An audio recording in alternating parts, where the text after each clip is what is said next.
शुभ कल्याणं धूपम दीपम समर्पयामि सर्वदेवताभ्यो नमः विष्णुदेवताभ्यो नमः सर्वदेवकार्यतुभ्यो नमो नमः।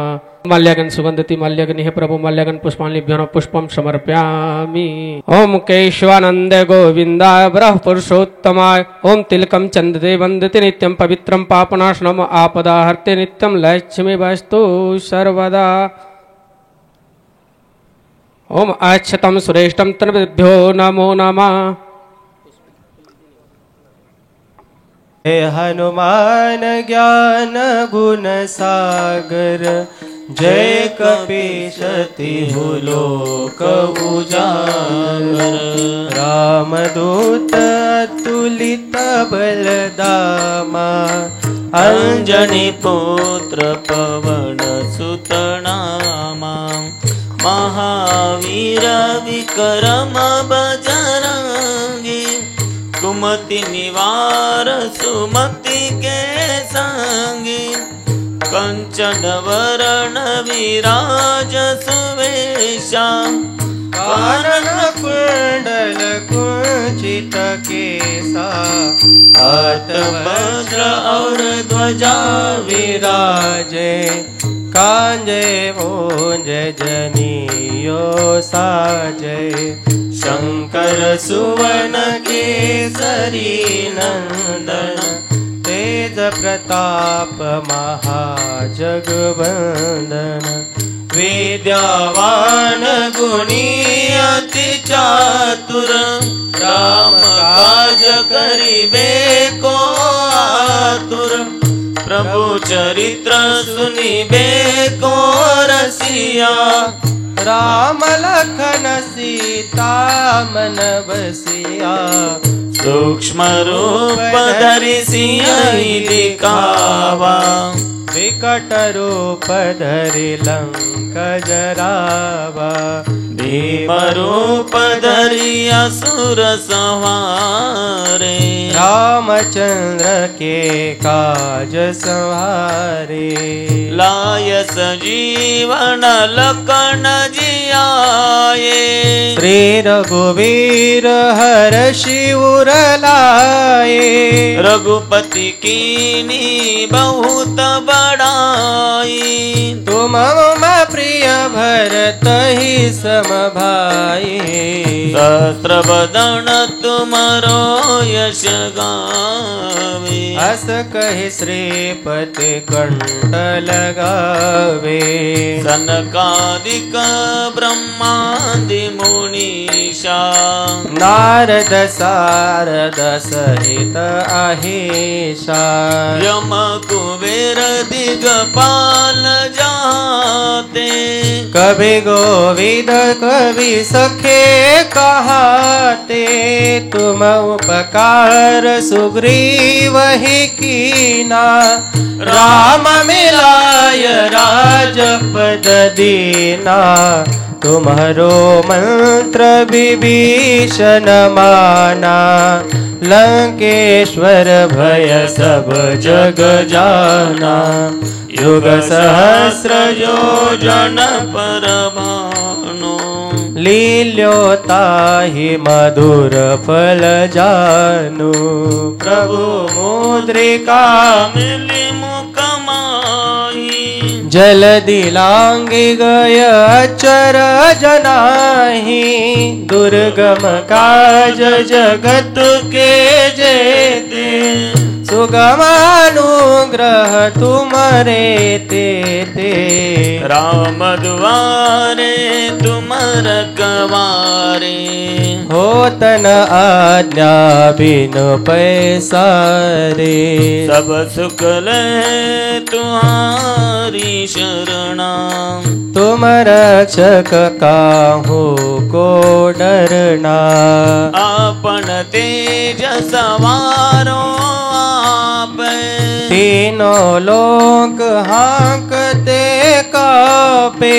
भूत पिशाच निकट नहीं आवे महावीर जब नाम सुनावे। नासे रोग हरे सब पीड़ा। जपत निरंतर हनुमत वीरा, संकट ते हनुमान छुड़ावे। मन क्रम वचन ध्यान जो लावे। सब पर राम तपस्वी राजा, तिनके काज सकल तुम साजा। और मनोरथ जो कोई लावे, सोहि अमित जीवन फल पावे। चारो युग परताप तुम्हारा, है प्रसिद्ध जगत उजियारा। संत के तुम रखवारे, असुर निकंदन राम दुलारे।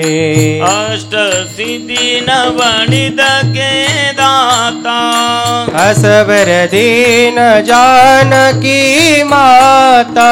राम रसायन तुम्हारे पासा, सदा रहो रघुपति के दासा। तुम्हारे भजन राम को पावे, जन्म जन्म के दुख विसरावे।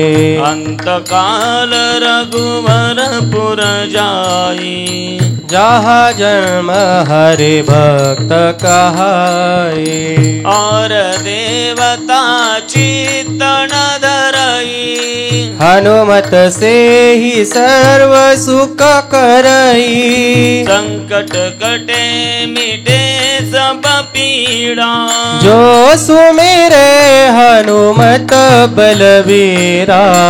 जय जय जय हनुमान गोसाई। कृपा करहु गुरुदेव की नाई। जो शतवार पाठ कर कोई, छोट ही बंदी महा सुख होई। जो यह पढ़े हनुमान चालीसा, होय सिद्धि साखी गौरी सा। तुलसीदास सदा हरि चेरा, की जयनाथ हृदय महाडेरा। की जयनाथ हृदय महाडेरा। पवन तनय संकट हरण, मंगल मूर्ति रूप। राम लखन सीता सहित, हृदय बसहु सुरभु। सियावर रामचंद्र की जय, पवन सुत हनुमान की जय। उमापति महादेव की जय, बोलो रे भाई सब संतन की जय। महाराष्ट्र राज्याचे ते स्टेट चीफ ऑर्गनायझेशन आहेत आणि त्यांचं नाव आहे आदरणीय श्री सुरेशजी दंडवते यांचं जोरदार टाळ्यांनी स्वागत या ठिकाणी करायचे। आणि त्यांनी या कार्यक्रमाबाबतीत आपल्याला जे वेळ दिला त्याबद्दल त्यांचे आभार मानून त्यांचं थोडंसं मनोगत आपल्याला या ठिकाणी श्रवण करायचे। सर्वांनी एकदा पुन्हा त्यांच्यासाठी जोरदार टाळ्यांनी आपण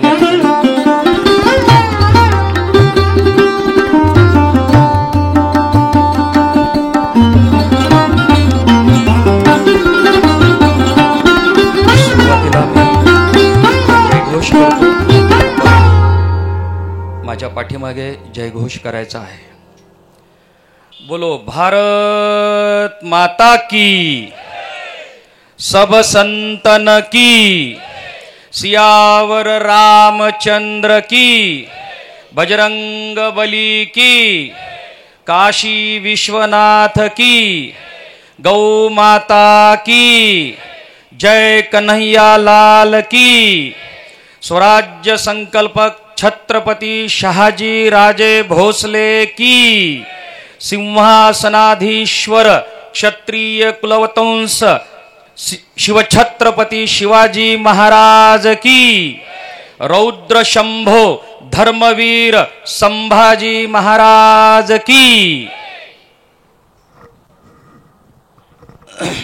या धर्मपीठावर उपस्थित असलेले परम श्रद्धेय संतश्रेष्ठ हरिभक्त परायण परमपूजनीय नारायण महाराज माधापूरकर, संतश्रेष्ठ श्री संत रामसिंगजी महाराज अदुनाईक तांडा यांच्या अतिशय पवित्र अशा व्यासपीठावर बसण्याचा मला योग आला. आज त्यांच्या उपस्थितीमध्ये आपण इथं आहोत आणि या प्रसंगी मला आमंत्रित करण्यासाठी माझे परममित्र अनिरुद्ध केंद्रे आज उपस्थित नाहीत, परंतु ज्यांनी मला या संत सज्जनांचा सहवास किंवा त्यांचं दर्शन घेण्यासाठी मला प्रयत्न केले ते माझे परममित्र संजय पवार सर आणि वैजनाथ मोदे सर या ठिकाणी उपस्थित आहेत. आणि सर्व मातृशक्ती प्रथम वंदन करतो आणि उपस्थित सर्व या सनातन धर्म सेवा समितीचे सर्व गणवेशधारी धारकरी, उपस्थित इंद्रवेल्ली येथील संत सज्जन मायबाप बंधू आणि भगिनींनो, आपल्या सर्वांनाच खूप छान मराठी येते असं मला इथं आल्यावर लक्षात आलं आणि मग माझ्या मनातली भीती निघून गेली. कारण इंद्रवेल्ली हे तेलंगणात येतं असं म्हणल्याबरोबर तेलुगू मला कळते, कारण बासरच्या जवळ माझं गाव असल्यामुळे मला तेलुगू बोलता येते, तेलुगू समजते, पण व्यासपीठावर कधी तेलुगूचा मी प्रयोग केला नाही. संत सज्जन हो, सर्वप्रथम आपल्या सर्वांचं सद्भाग्य हे आहे, तुम्ही इतके पुण्यवान आणि अत्यंत पवित्र आहात की अशा संत श्रेष्ठांचा समागम आपल्यासोबत होत आहे. त्यांच्या सहवासात राहण्याची कायम संधी इथल्या मातृशक्तीला, इथल्या युवा शक्तीला आणि इथल्या सज्जन शक्तीला मिळते आहे. हेही काम थोडेसे म्हणजे कमी नाही. कारण परम आदरणीय नारायण महाराज माधापूरकर आणि संतश्रेष्ठ रामसिंगजी महाराज यांचं कार्य हे माझ्यापेक्षा तुम्हाला फार जवळून माहिती आहे. आणि म्हणून मी परत परत असं म्हणतो की माझं परम भाग्य असं आहे की अशा पुण्यप्रद प्रसंगी माझं काहीतरी पूर्वजन्मीचं भाग्य आहे, माझ्या आईवडिलांची काहीतरी पुण्याई आहे, म्हणून मला या संत पीठावर उपस्थित राहून आपलं दर्शन घेता आलं. मित्र हो, या ठिकाणी उपस्थित राहत असताना एक मनामध्ये थोडीशी आदरयुक्त भीती होती की संतांच्या सहवासात गेल्यानंतर आपण काय बोलावं. कारण ज्यांची अनुभूती, ज्यांचा पदस्पर्श, ज्यांच्या पायाची धूळ देखील आपल्या मस्तकी लागल्यानंतर आपण सर्वाला आपल्याला परमभाग्य समजतो, अशा संतांच्या समोर माझ्यासारख्या शाळेमध्ये शिकवणाऱ्या शिक्षकांनी काय बोलावं असा मला प्रश्न पडला. परंतु पडत्या फळाची आज्ञा समजून कदाचित ईश्वरीय संकेत असेल किंवा माझं भाग्य आहे म्हणून मी आज इंद्रवेलीसारख्या ठिकाणी माझे काही थोडे तोडके मोडके विचार आपल्यासमोर उद्घृत करणार आहे. मित्र हो, आपण सर्वजण या देशाच्या, या संस्कृतीच्या, या धर्माच्या विविधतेतल्या एकतेचा धागा आहोत हे आपल्याला विसरता येणार नाही. विष्णुमय जग वैष्णवांचा धर्म भेदाभेद भ्रम अमंगळ, ऐकाजी तुम्ही भक्त भागवत, कराल ते हित्य सत्य करा, कोण्याही जीवाचा न घडावा मत्सर, वर्म सर्वेश्वर पूजनाचे. संत श्रेष्ठ तुकोबा आपल्याला हा मंत्र देऊन जातात आणि गेली 700 वर्ष 800 वर्ष या महाराष्ट्रामध्ये हा अध्यात्माचा, हा धर्माचा यज्ञ अविरत चालू असतो. कारण तुकोबा सांगून जरी गेले की भेदाभेद भ्रेम अमंगळ आहे, परंतु नेमका या भेदाभेदाचा फायदा इथल्या समाजकंटकांनी, इथं या देशावर आलेल्या लुटारूंनी, इथल्या या देशावर सत्ता गाजवण्यासाठी आलेल्या परकीय सत्तेने नेमका याचा फायदा घेतला आणि 1400 वर्ष, कोणी 200 वर्ष या देशावर राज्य केलं. तमाम हिंदू बंधूंनो, आपल्याला माहित आहे की ही माझी भारत माता अतिशय भाग्यशाली आहे. सोन्याचा धूर देणारी ही माझी भारत माता, परंतु वारंवार अखंडित न राहता ती खंडित झाली, याचा विचार या संतांनी सुरू केला होता. या देशावर ग्रीक आले, हून आले, शक आले, यवन आले, पोर्तुगीज आले, डच आले, इंग्रज आले, परंतु त्यांना अखंड भारत तोडता आला नाही. ही वस्तुस्थिती आहे. ज्या ज्या देशामध्ये हे परकीय माणसं गेली, ज्या ज्या देशामध्ये ह्या परकीय राजवटी गेल्या, त्यांनी तिथं स्थिर स्थावर झाले. आपला धर्म, आपली संस्कृती, आपली परंपरा त्या देशावर लादली आणि त्यांना आपलंसं करून घेतलं. आपले विचार त्यांच्यावर लादले. परंतु या भारत देशावर इतकी आक्रमणं झाली तरी सुद्धा ही भारत माता अजूनही आपल्या वैभवाच्या शिखरावर का नांदत आहे, तर याचं एकमेव उदाहरण असं आहे की संत श्रेष्ठांची मांदियाळी जी सुरू झाली अगदी हजारो शतकापासूनची, ती या संतांपर्यंत येऊन ठेपलेली आहे. अशा सर्व संतांच्या सहवासामुळे इथलं अध्यात्म, इथलं विज्ञान, इथलं भूगोल, इथलं गणित हे टिकून आहे. ते केवळ संतांच्याच सहवासामुळे टिकून आहे. संतांनी लोकजागृती केली, संतांनी धर्माचा अभिमान जागवला, संतांनी देवाची भक्ती शिकवली, संतांनी नास्तिकतेकडे जाणारा प्रवाह थांबवला आणि आस्तिकतेकडे वळवला. हे संतांचंच कार्य आहे. आणि म्हणून संतांच्या सहवासात राहण्याचे फायदे हे एखाद्या पोटभरू किंवा गल्लाभरू कारखानदारापेक्षाही जास्त आहेत. ज्यांना नफा तोट्याचा विषय कळायचा असतो त्यांनी संतांचा सहवास आपल्याला जाणून घ्यायचा असतो. एकीकडे ह्या पाशवी राजवटीचं आक्रमण होत होतं. आपल्याला माहिती आहे की अल्लाउद्दीन खिलजी आला खबरखिंडीतून साधारणतः 11व्या शतकामध्ये प्रचंड मोठं सामर्थ्य घेऊन आला. परंतु इथे असलेल्या आपल्या भारतातल्या समाजधुरीणांनी आपापल्या वेगवेगळ्या पथ मठ परंपरा सांभाळत राहिले आणि खिलजीचं आक्रमण मोठ्या प्रमाणात झालं. 17 बार क्षमा अरिदल को ऐसी भूलन अब होगी. ज्या पृथ्वीराज चव्हाणांनी 17 वेळेस त्या यवनाला माफ केलं, परंतु 18 वेळेस मोहम्मद गोरीनं त्यांना पकडलं. आणि म्हणून अशी साधन सुचिता, एवढ्या प्रकारची सहिष्णुता आम्हाला मान्य नाही हे संत सांगतात. आणि म्हणून संतांचं सांगणं असतं. राष्ट्रसंत तुकडोजी महाराज फार सुंदर असं भजन म्हणतात संतांच्या बाबतीमध्ये, संत देहाने भिन्न असती. राष्ट्रसंत तुकडोजी महाराज हे ग्राम स्वच्छतेचे पाईक समजले जातात. त्यांनी आपल्या गावामध्ये गाव हे बलशाली झालं पाहिजे म्हणून आधुनिक काळातला तो राष्ट्रसंत आपल्याला सांगतो की संत देहाने भिन्न असती, परी ध्येय धोरणाने अभिन्न स्थिती. साधने जरी नाना दिसती, तरी सिद्धांत मती सारखा.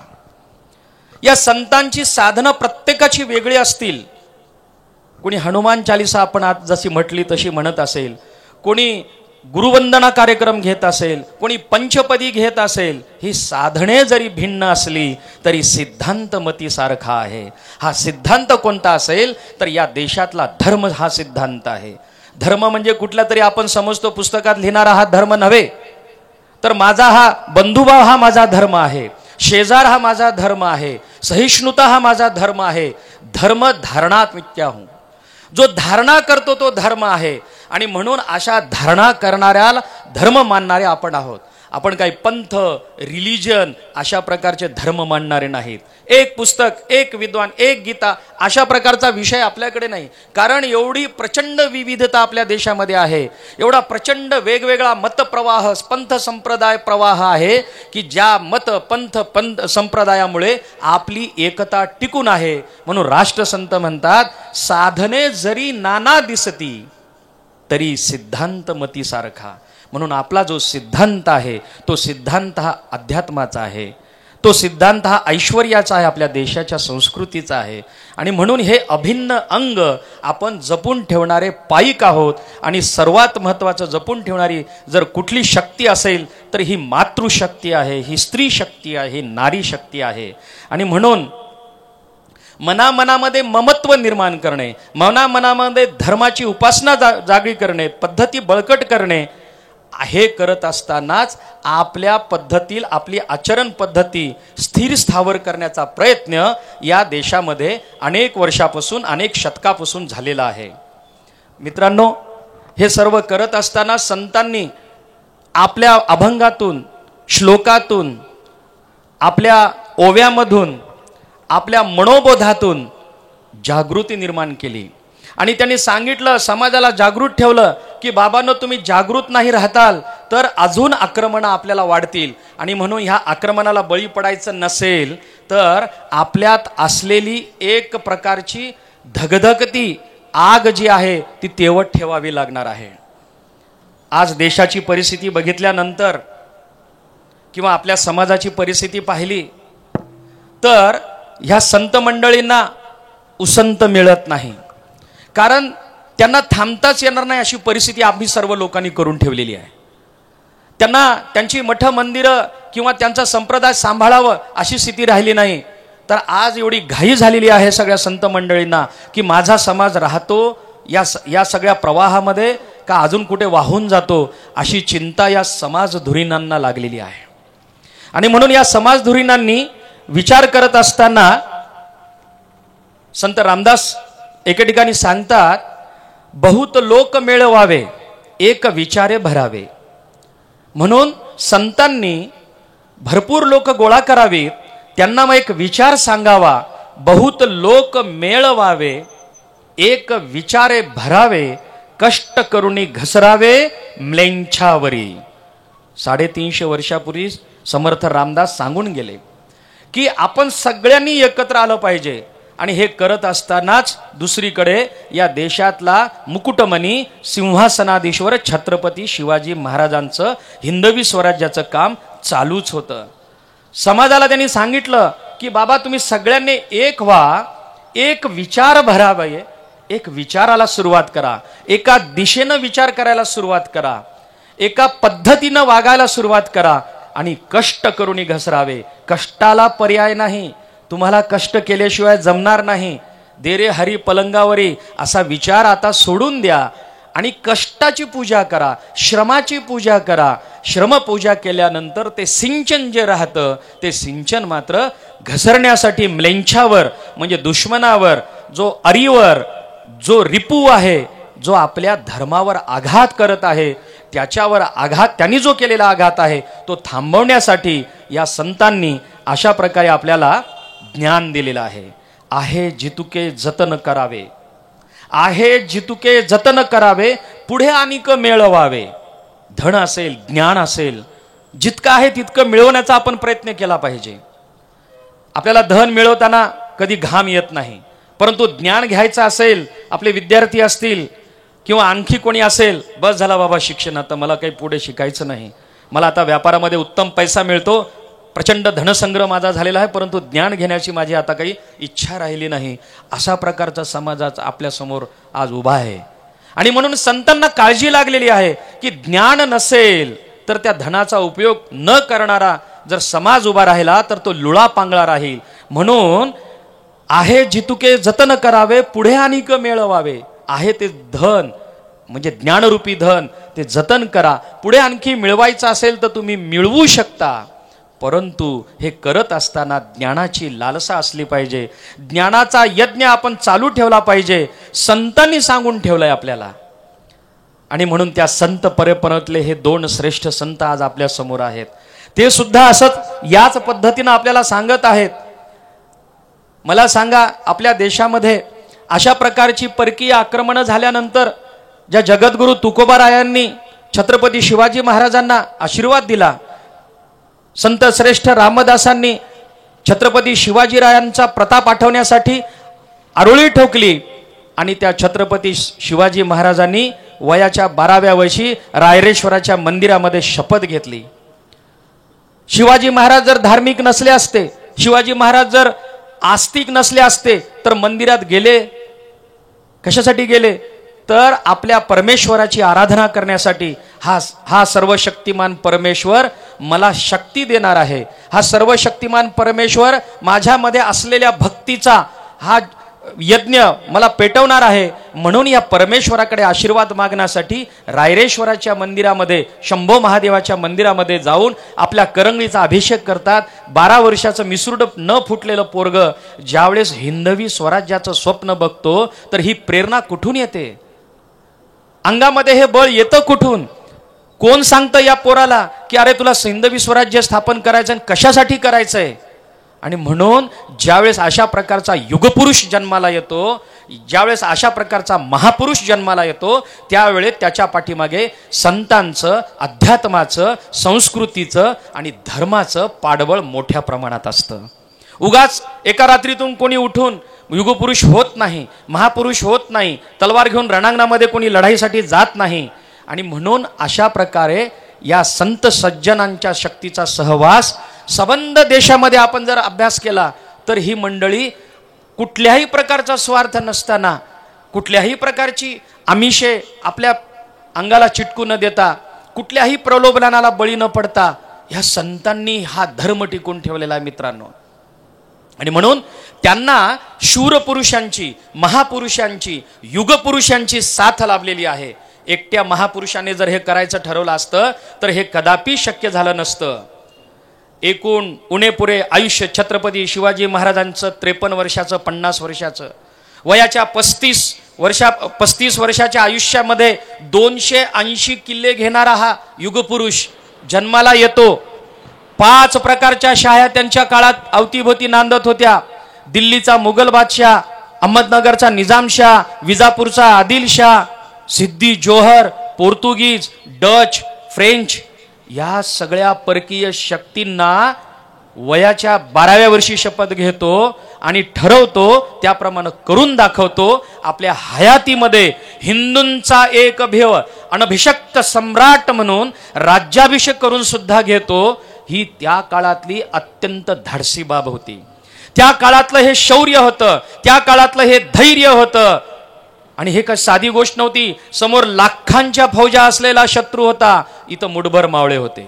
कुठे गोफन, कुठे धनुष्यबाण, तोफ याचा तर विचार नव्हता. अशा स्थितीमध्ये कधी एक पाऊल मागे येऊन, कधी हल्ला करून, कधी बचाव करून, कधी तह करून, कधी मैत्री करून छत्रपती शिवरायांनी हिंदवी स्वराज्य केलं. आणि तुम्हा आम्हाला जिवंत राहण्याचं जे पुण्यकर्म केलेलं आहे ते या युगपुरुषानं केलेलं मित्रांनो, लक्षात घेतलं पाहिजे आपण. आणि म्हणून एवढ्याशा 50 वर्षाच्या आयुष्यामध्ये किंवा 35 वर्ष एकूण त्यांना लढायला भेटलं. स्वतःच्या बापाची सुटका त्यांनी केली 12व्या-13व्या वर्षी. अफजल खानाचा वध केला. स्वतःची पन्हाळगडावरून सुटका केली. आग्र्याला गेले, तिथून सुटका करून घेतली. स्वकीय शत्रू तर दुनियाचे होते, त्यांच्यावर टपून बसलेले. त्या सगळ्या जावळीच्या मोऱ्यांसारख्यांचा बंदोबस्त केला. आसमंतामध्ये चकवा देण्याचा प्रकार त्यांचाच होता. गनिमी पद्धतीने लढलं पाहिजे म्हणून गनिमी कावा नावाचं युद्धशास्त्र, द्वंद्व युद्ध त्यांनी निर्माण केलं. आणि मोगल साम्राज्याला परतावून लावण्याचा प्रवास, या सगळ्या अत्यंत विलक्षण, अद्भुत आणि नयनरम्य अशा गोष्टी छत्रपती शिवाजी महाराजांनी आपल्या हयातीत करून दाखवल्या. ही काही साधी गोष्ट नव्हती. आपल्या हयातीमध्ये आधुनिकतेला प्रमाण मांडण्यासाठी शिवाजी महाराजांनी प्रयत्न केले. आणि म्हणून या एकच छत्रपती शिवाजी महाराजाचं, मी महाराष्ट्राचा असल्यामुळे मला तो अनुभव किंवा तो अभ्यास असेल, परंतु उदाहरणं सांगत असताना आपल्याला माहित असेल की उत्तरेमध्ये देखील महाराणा प्रताप असतील, पृथ्वीराज चव्हाण असतील, इकडे आपल्या या भागामध्ये बंगालमध्ये एक मोठं सशस्त्र क्रांतिकारांची फळी तयार झाली. या सर्वांनी अध्यात्माच्या जोरावर, संतांच्या संगतीमध्ये ज्ञानाची लालसा धरून आपला यज्ञ हा पेटता ठेवलेला आहे. आणि तो यज्ञ पेटता ठेवण्याचं काम या हिंदुस्थानवासियांचंच आहे, आपलंच आहे. आपल्यासाठी आता एकच देश आहे. हिंदूंना या देशाला समृद्ध करण्यासाठी आपणच आहोत. आपल्या दुसऱ्या लोकांना तरी 52, 53, 55, 58 देश आहेत जगामध्ये. तुम्हा आम्हाला कोणता देश आहे? तुम्हा आम्हाला एकच हिंदुस्थान वाचलेला आहे. अखंड भारताचं स्वप्न बघत असताना या देशाला 1947ला खंडित स्वातंत्र्य मिळालं. आणि ते खंडित स्वातंत्र्य मिळालं तरी आजही आपण अखंडित आहोत, अखंड आहोत. आपल्या इथल्या महापुरुषांची आणि संतांची ही मांदियाळी तुम्हा आम्हाला सातत्यानं प्रेरणा देत असते. इथे बसलेले सगळे माझे तरुण युवक मित्र आहेत. आपल्या सर्वांनी हे लक्षात घेतलं पाहिजे की आपल्या धर्माची बूज कशात आहे, आपल्या धर्माचं अधिष्ठान कशामध्ये आहे, आपल्या संस्कृतीची परिप्रेक्षा कोणत्या भूमिकेतून आपण बघायला पाहिजे, आपली जीवन जगण्याची पद्धती कोणती आहे, आपल्या कुटुंबात राहण्याची पद्धती कोणती आहे, आपलं धर्माप्रमाणे आचरण आहे का, आपल्या संस्कृतीमध्ये आपला अभ्यास आपण करतो का, याचा विचार आपण केला पाहिजे. म्हणून तरुण मित्र नाही तर मातृशक्तीने देखील आपण बघितलं पाहिजे. माय बाप हो, मी तुम्हाला वेगळं सांगावं अशी काही परिस्थिती नाही, परंतु उंबरठ्याच्या बाहेर पडल्यानंतर आपला मुलगा भयावह परिस्थितीला तोंड देतो आहे. आपल्या घराचा उंबरठा बाहेर गेल्यानंतर आपलं लेकरू परत कसं येईल याची चिंता आजकाल मायबापाला लागलेली आहे. 50 वर्षापूर्वी ही स्थिती नव्हती. कारण 50 वर्षापूर्वी आपल्याला भय नव्हतं. 50 वर्षापूर्वी असेल किंवा अगदी 30-40 वर्षापूर्वी काळजी नावाचा प्रकार आपले मायबाप कधी करत नव्हते. उंडारलेलं लेकरू बरोबर घरी येतं, उंडारलेलं लेकरू गाव सगळं फिरलं तरी आपल्या घरी येतं अशी परिस्थिती आहे. परंतु आज कोणी काही तुमच्या लेकराला पळवून नेत नाही, परंतु संस्काराचा भाग उंबरठ्याच्या बाहेर गेला की संपतो. उंबरठ्याच्या आतही भीती आहे. कारण एक 4x6चा एक भूत डबडं आपल्या घरात येऊन बसलेला आहे. बटन दाबल्याबरोबर नको नको ती चित्र आपल्याला बघायला भेटतात. आई वडील बहीण भाऊ आपण ज्या एकत्र बसतो आणि मग आपल्याला कुठेतरी इकडे तोंड फिरवून बघावं लागतं. अशा प्रकारची भयान चित्रे आपल्याला त्या डबड्यामध्ये बघायला भेटतात. याचा विचार आपण धर्म आणि अध्यात्म संस्कृती म्हणून करणार आहोत का नाही, याचा विचार आपण मातृशक्तीनं केला पाहिजे, युवा शक्तीनं केला पाहिजे. ही भीती ही स्थिती आत्ताच्या काळातली आहे. म्हणून मायबाप सज्जन हो, धर्माच्या दृष्टीनं वरपांगी पाहिलं तर आपण भरपूर आक्रमक आहोत, संख्येने आहोत, परंतु आतून आपण सगळे पोखरल्या गेलेले आहोत. आपली स्वभाषा नाही, स्वराज्य नाही, स्वहित नाही, स्वदेश नाही, अशी परिस्थिती निर्माण झालेली आहे. आपल्या भाषेवर आपलं प्रभुत्व नाही, आपल्या धर्मावर आपलं प्रभुत्व नाही, आपल्या ज्ञानाची लालसा घेण्याची केंद्रच आता बंद झालेली आहे. केवळ करिअर या गोड नावाखाली आता आपला धर्म उद्ध्वस्त होतो की काय अशी भीती निर्माण झालेली आहे. आणि अशा वेळी धावून येतात ते हे संत श्रेष्ठ परमश्रेष्ठ संत. आणि म्हणून तुमच्यामध्ये आमच्यामध्ये एक स्फुल्लिंग पेटवण्याचं काम करत असतात तर ही संत सज्जन मंडळी आहेत. आवश्यकता नसताना तुमच्या माझ्यासाठी यांची इन्व्हेस्टमेंट आहे.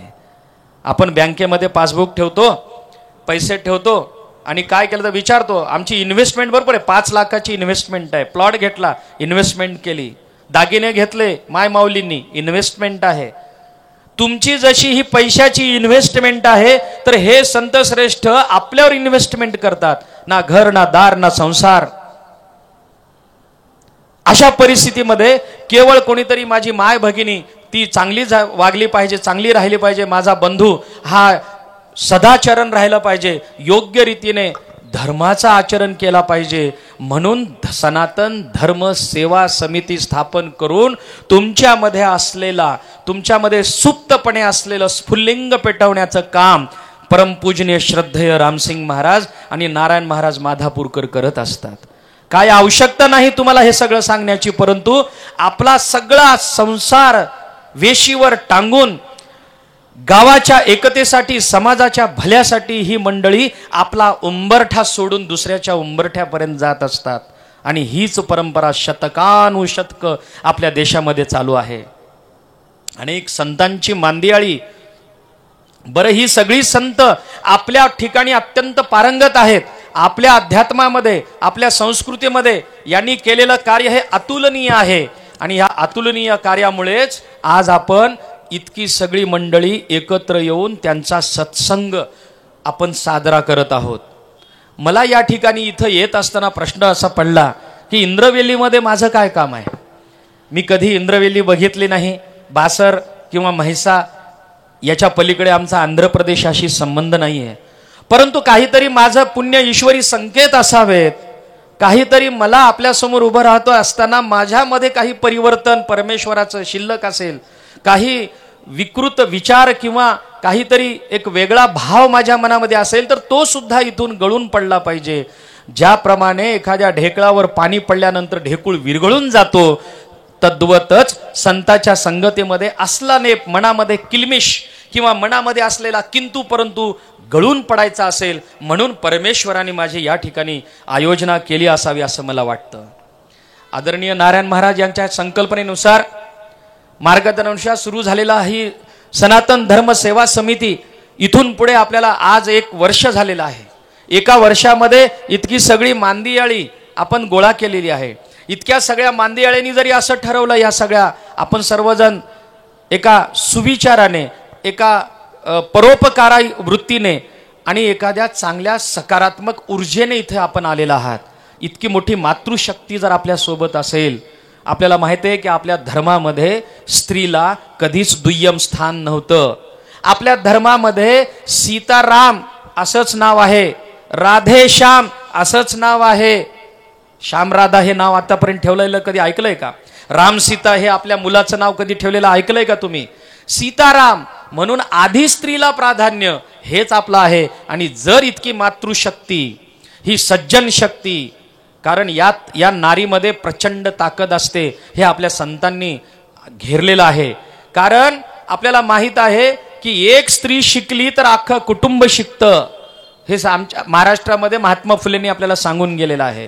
एक स्त्री शिकली, एक स्त्री जर सोज्वळ राहिली, एका स्त्रीने जर आपला संसार नीट केला तर अख्खा परिवार तिचा नीट करू शकते. एवढी क्षमता, एवढी ताकद, एवढी बुद्धिमत्ता या नारी शक्तीमध्ये आहे. जिजाऊला घडवलं कोणी? शिवाजीला घडवलं कोणी? तर मा जिजाऊने घडवलं. कारण जिजाऊच्या मनामध्ये आणि शहाजीच्या मनामध्ये स्वराज्याची कल्पना आली आणि जिजाबाईंनी आपल्या मुलाला रामायणाचे, महाभारताचे धडे दिले, पराक्रमाचे, शौर्याचे, वीर्याचे धडे दिले आणि असा वीर पराक्रमी पुरुष जन्माला तिच्या पोटी आला. आणि जिजाऊने जर आपल्याला अशा प्रकारचे धडे दिले नसते शिवाजीला, तर कदाचित शिवाजीला वेगळे संस्कार मिळाले असते. परंतु त्या माय माऊलीने हा शिवा घडवला आणि देशाच्या, धर्माच्या, स्वराज्याच्या कामी आला. उभ्या 53 वर्षाच्या कालावधीमध्ये एवढा मोठं साहस की जगाला डोळे दिपवणारा हा वीर नेता झाला कसा, अजूनही जगाला प्रश्न पडतो. कोणत्या कोणत्या विषयावर शिवाजीचा आपण अभ्यास करावा, हा जगातल्या शास्त्रज्ञांना पडलेला प्रश्न आहे. याचं मूळ कुठं असेल तर ते जिजाऊ मातेमध्ये आहे. तिने हा शिवा घडवला. म्हणून आज तुमची आमची या ठिकाणी बसून मोठ्यापणाने हिंदुत्वाचा जय जयकार करण्याची क्षमता निर्माण झालेली आहे. म्हणून मित्रांनो, मी आपल्याला एवढंच सांगेन, आज जगामध्ये हिंदूंच्या तत्वज्ञानाचा जयघोष सगळीकडे चालू आहे. प्रयागला कुंभमेळा भरलाय, आपण पाहिलं असेल. कितीतरी विदेशी लोक आलेले आहेत. कितीतरी विदेशी लोकांनी गळ्यात तुळशीच्या माळा घालून, गळ्यात रुद्राक्षाच्या माळा घालून परमेश्वराचं नामस्मरण करत आहेत. प्रचंड संपत्ती असलेले, विद्वत्ता असलेले सगळी ही मंडळी, परंतु एका गंगेच्या किनाऱ्यावर हातात ओंजळीने अर्घ्य घेतात. हिंदूंच्या आचरण पद्धती आत्मसात करण्यासाठी संत सज्जनांचा सहवास घेतात. ते म्हणतात वाटेल ती फीस देऊ महाराजांना आम्ही, पण काय आम्हाला हिंदू धर्म समजून सांगा. आज पश्चिमेकडचे वारे उलट दिशेने वाहायला लागले आणि आपल्या देशात मात्र पूर्वेकडले पश्चिमी वारे आपल्या देशामध्ये वेगळ्या प्रमाणात व्हायला लागलेले आहेत. आज पाश्चिमात्याचं अनुकरण मोठ्या प्रमाणामध्ये चाललेलं आहे. आपल्या घरापासून सुरू झालेली ही पाश्चिमात्याची संस्कृती पार लगे आता जाऊन पोहोचलेली आहे. भाषा मिश्र झालेली आहे, वागणं मिश्र झालेलं आहे. पाश्चिमात्याचं किती अनुकरण करावं माणसानं. एक ओळ बोलायची असेल, त्याच्यामध्ये एक 5-6 शब्द जर येत असतील, तेलुगू असेल, मराठी असेल, तर त्या 5-6 शब्दापैकी 3 ते 4 शब्द इंग्रजी येतात. भाषेमध्ये ज्ञान नाही आपल्या, प्रचंड ज्ञान पडलेलं आहे. मराठी असेल, तेलुगू असेल, हिंदी असेल, ज्ञानाचा महासागर आपल्या देशामध्ये झालेला या मराठी भाषेमध्ये, संस्कृत भाषेमध्ये आहे. आणि म्हणून हे सगळं असताना आपण पाश्चिमात्याचं अनुकरण करण्याची पद्धती आपल्याकडे निघालेली आहे. म्हणून आज सगळी संत श्रेष्ठ मंडळी सांगतात की बाबा रे, छोट्या छोट्या गोष्टी घरामध्ये लक्ष द्या. माय बापांनो, मी शाळेतला शिक्षक आहे. 35 वर्ष झालं मी शाळेमध्ये शिकवतो लहान मुलांना 1ली ते 7वीच्या. परिस्थिती सांगितली तर तुम्हाला धक्कादायक, तुम्हाला खरं वाटणार नाही. तुमच्या पोटचा गोळा माझ्या ताब्यामध्ये 6 ते 7 तास राहतो. गुरु, 7 तासामध्ये आम्ही त्या लेकराचं निरीक्षण करतो. त्या लेकरानं काय शिकलेलं आहे घरी हे पाहतो. सुट्टीच्या दिवशी ते कुठं जाते हे आम्हाला लेकरू पाहिल्या लक्षात येतं. परिस्थिती बेकार आहे माय भगिनींनो. 3रीच्या पोराला विचारलं मी, मोबाईल मोबाईल मधला एखादा ऍप धड धड धड 7-8 ऍप काढून देतो. नको ते फोटो त्याला माहीत आहेत, नको ती चित्र त्याला सापडत आहेत, कमरेखालच्या शिव्या सगळ्या त्याला पाठ झालेल्या आहेत. ही भयावह परिस्थिती आपल्या समोर उभी आहे.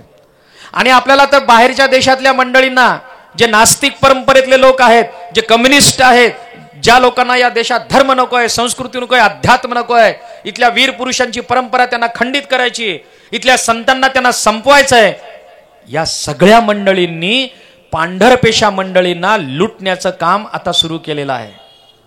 तुमच्या वेशभूषेपासून ते तुमच्या केशभूषेपर्यंत हा समाज कसा बरबटला गेला पाहिजे याचं चिंतन ही नास्तिक मंडळी, ही कम्युनिस्ट मंडळी, ही धर्मनिरपेक्ष मंडळी करत आहेत. याचं भान आपल्याला आलं पाहिजे मित्रांनो. आणि जर ते आपण लक्ष दिलं नाही तर आपल्या धर्माची, आपल्या संस्कृतीची, आपल्या परंपरेची चिंधड्या उडवल्याशिवाय राहत नाहीत. म्हणून या संतांना दारोदार आपल्यासाठी फिरावं लागत आहे. आपली भाषा जपा रे, आपला धर्म जपा रे, आपली परंपरा जपा रे, हे या ठिकाणी सांगण्याची पद्धत आता आलेली आहे. ही परिस्थिती का निर्माण झाली तर ह्या परिस्थितीला कोण कारणीभूत आहे? दुसरा तिसरा नाही, आम्ही कट्टर नाही, आम्ही आमच्या धर्माचे पाईक नाही, आम्ही आमच्या धर्माचं पूजन करत नाही, ही परिस्थिती आहे. म्हणून महाराजांना हनुमान चालिसा हातात घ्यावी लागली. हनुमान चालिसेचा जो मंत्र आपण सगळ्यांनी जपला, स्त्री पुरुष सगळ्यांना म्हणता येते, काही खुळचट कल्पना सोडून द्या. स्त्री हनुमान चालिसा ही ताकदवान मंत्र आहे. जसं आता महाराजांनी म्हटलेलं आहे, मनोजवम मारदतुल्य वेगम जितेंद्रियम बुद्धिमताम वरिष्ठम वातात्मजम वानरवितमुखम श्रीरामदूत शरणम प्रपद्ये. हा मंत्र देखील हनुमंताच्या उपासनेचा मंत्र आहे. या मंत्रामध्ये देखील साधनेनं सुचिरभूतून तुम्ही मंत्र म्हणा, ती ताकद त्या मंत्रामध्ये निर्माण झाली. परंतु आपल्याला माहित नाही, सॉलोमन ग्रँडी, बॉर्न ऑन मंडे, इंग्रजीमधून छुटू छुटू लेकरू बोलायला लागले की आपल्याला फार गोड वाटतंय. परंतु तुम्हाला सांगतो, एक शिक्षक या नात्याने, या शाळेमध्ये, माझ्या शाळेमध्ये काही इंग्रजी माध्यमात शिकून मराठीत येतात, मराठीतले काही इंग्रजीत जातात, ते धड तिकडलंही राहिना धड इकडलंही राहिना. म्हणून मातृभाषेतून जे शिक्षण मिळतं ते शिक्षण त्याला दीर्घकाल टिकतं. म्हणून मी तुम्हाला सांगतो की आपली कुटुंब व्यवस्था उद्ध्वस्त होण्याच्या मार्गावर आहे. मगाशी जो मी उल्लेख केला, माझ्या शाळेतली स्थिती नाही तर सगळ्यांच्याच शाळेमधली ही स्थिती आहे. तुम्हाला फक्त वानगी देखील उदाहरण मी सांगितलेलं आहे. आपण लक्ष दिलं पाहिजे आपल्या मुलांकडे, आपल्या कुटुंबाकडे आपण लक्ष दिलं पाहिजे, कुटुंबातल्या सदस्यांकडे लक्ष दिलं पाहिजे. आपले वडील राबतात, आई कष्ट करते, मुलगा पैसे कुठं मारतो, त्याचा उड्या मारतो, त्याचं काही आपल्याला भ्रांत नसते. मी पैसे कमवतो तर माझ्या पोरांनी का उडवू नये, अशा प्रकारचा एक अहंकार माणसाच्या मनामध्ये निर्माण झालेला आहे. आणि याच्यामुळे आपली कुटुंब उद्ध्वस्त होत आहेत, नाती संपत चाललेली आहेत. ही नाती एकदा संपत गेली की आपल्यातला राम राहत नाही मित्रांनो, आपल्यातला धर्म राहत नाही, आपला समाज राहत नाही.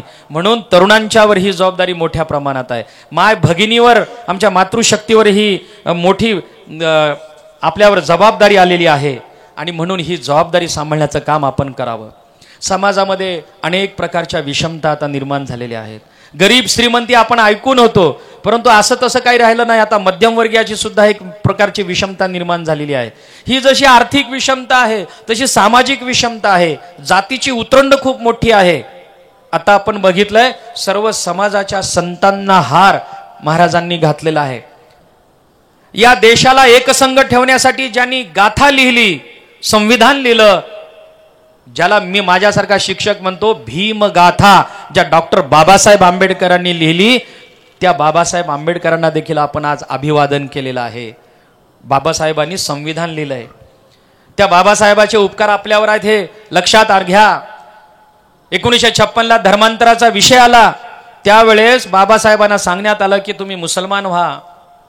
निजाम जाऊन बसला होता तुमच्या आंध्राचा, तेलंगणाचा, तुम्हाला वाटेल तेवढं राज्य देतो, तुम्ही मुसलमान व्हा. बाबासाहेब मुसलमान झाले नाहीत.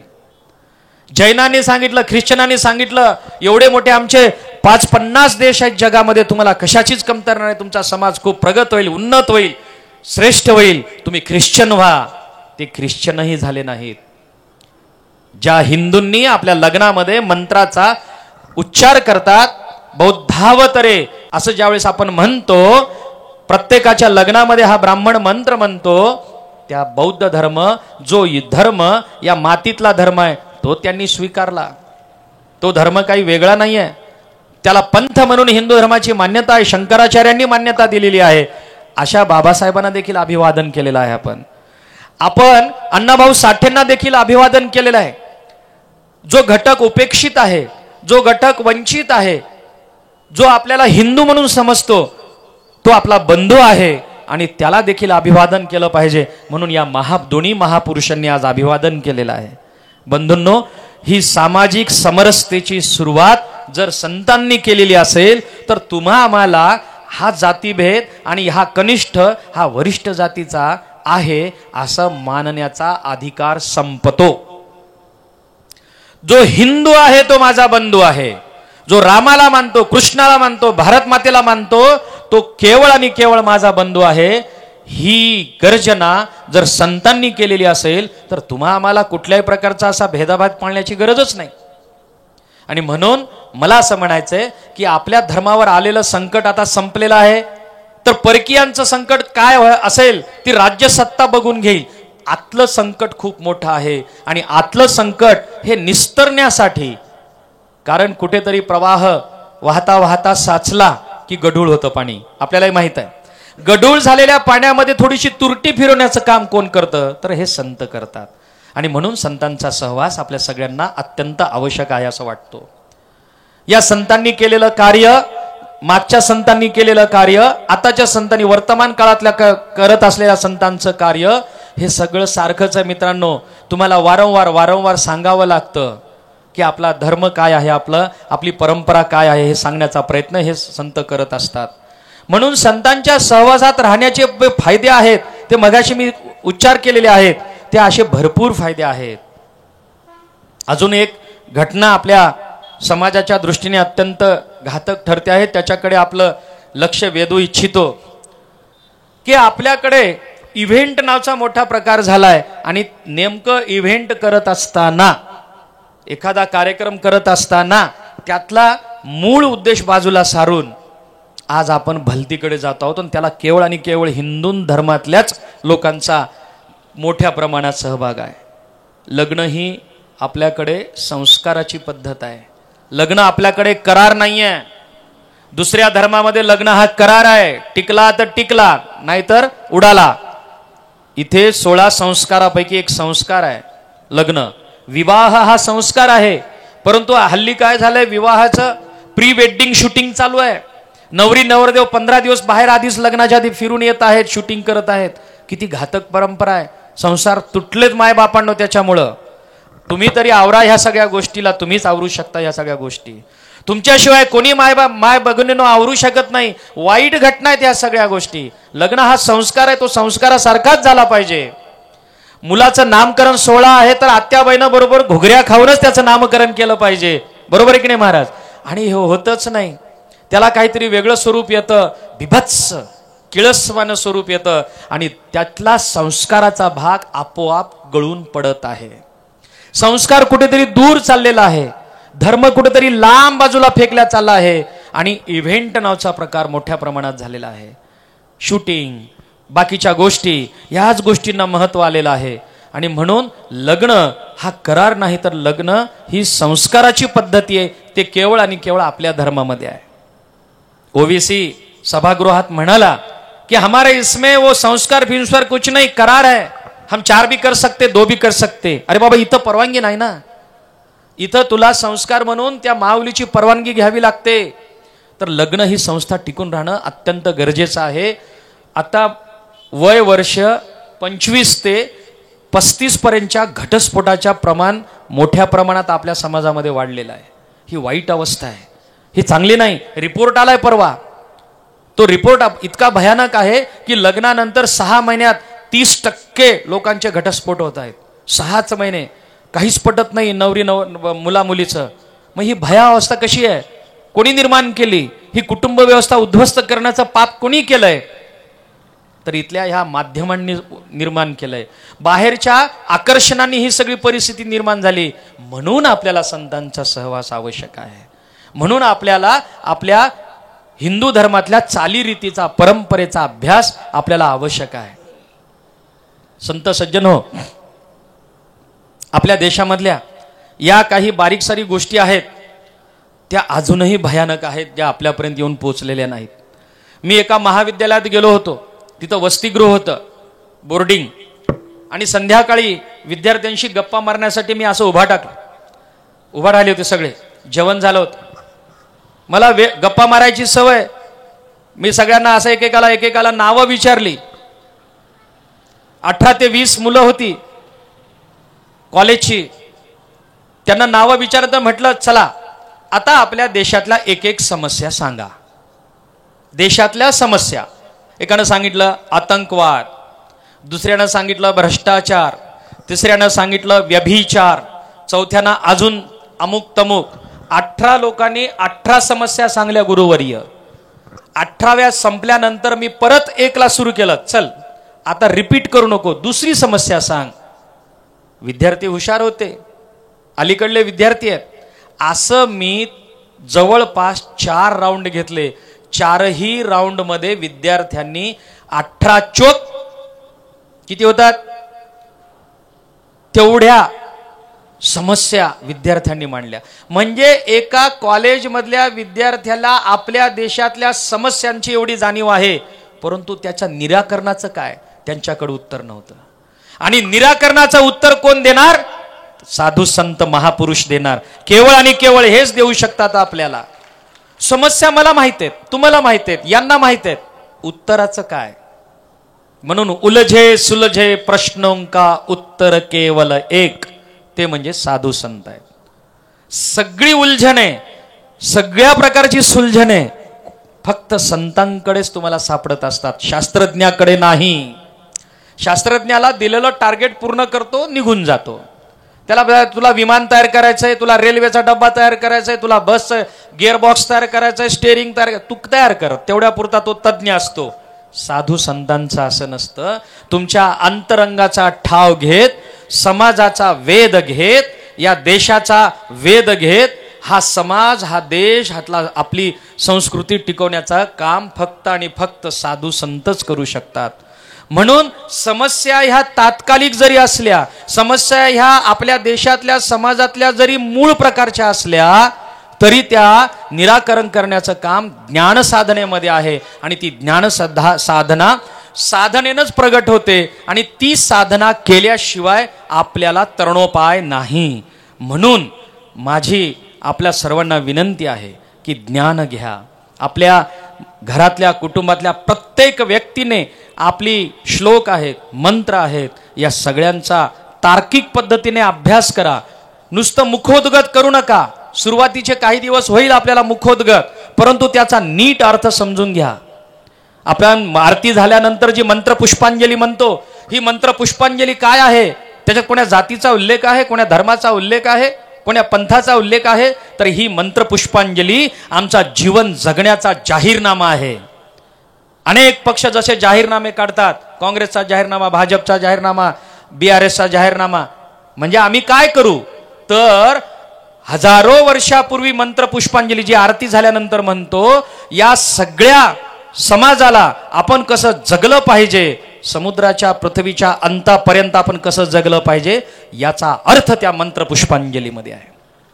महाराष्ट्रामध्ये संत होऊन गेले. वयाच्या 16व्या वर्षी जगाला त्यांनी एक पसायदान दिलं आणि सुरुवात केली. आता या शब्दावर निरूपण किमान 1-1.5 तास तरी इथले साधू संत करू शकतात. आता विश्वात्मके देवे येणे वागज्ञ तोषावे, तोषोनी मज द्यावे पसायदाने. पसायदान काय आहे? पसायदान हे सुद्धा मानवाच्या जीवनाच्या अंतरंगातला ठाव घेणारा एक साधन आहे.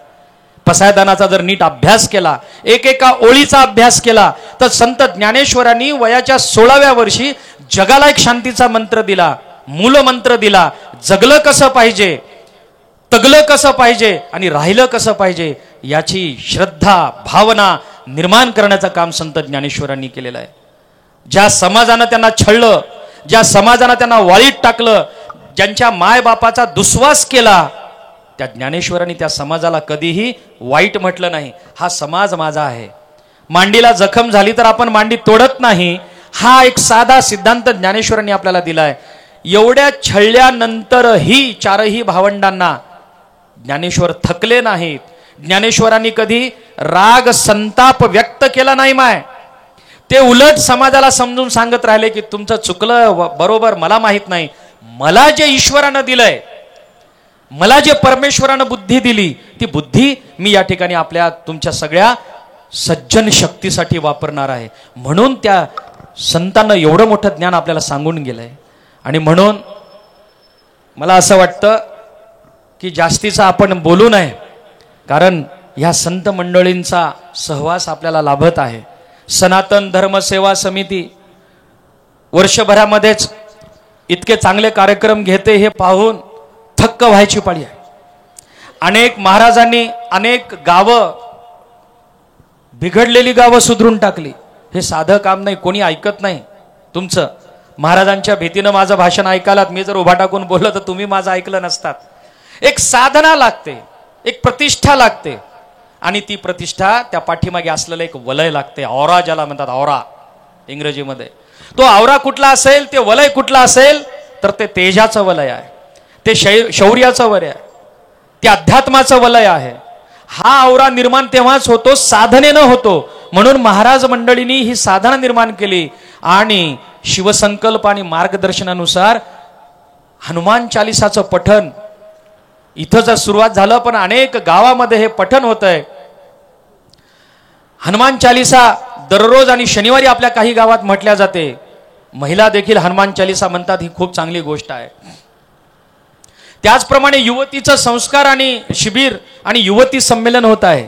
मला तर वाचून इतका आनंद झाला की युवकांपेक्षा युवतीचं संमेलन हे फार महत्वाची गरज आहे.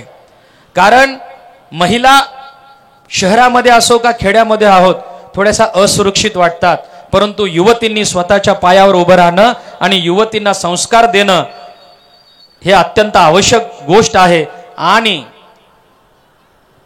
एक विषय युवतींच्या बाबतीमध्ये मी सांगावं की सांगू नये याची मला थोडी भीती वाटते, परंतु महाराजांची आज्ञा आहे म्हणून मी सांगतो की मित्रांनो, मायबापांनो, आपली मुलगी उंबरठ्याच्या बाहेर गेल्यानंतर सुरक्षित परत येईल असं मी जे सुरुवातीला म्हणालो त्या अनुभवानं सांगतो.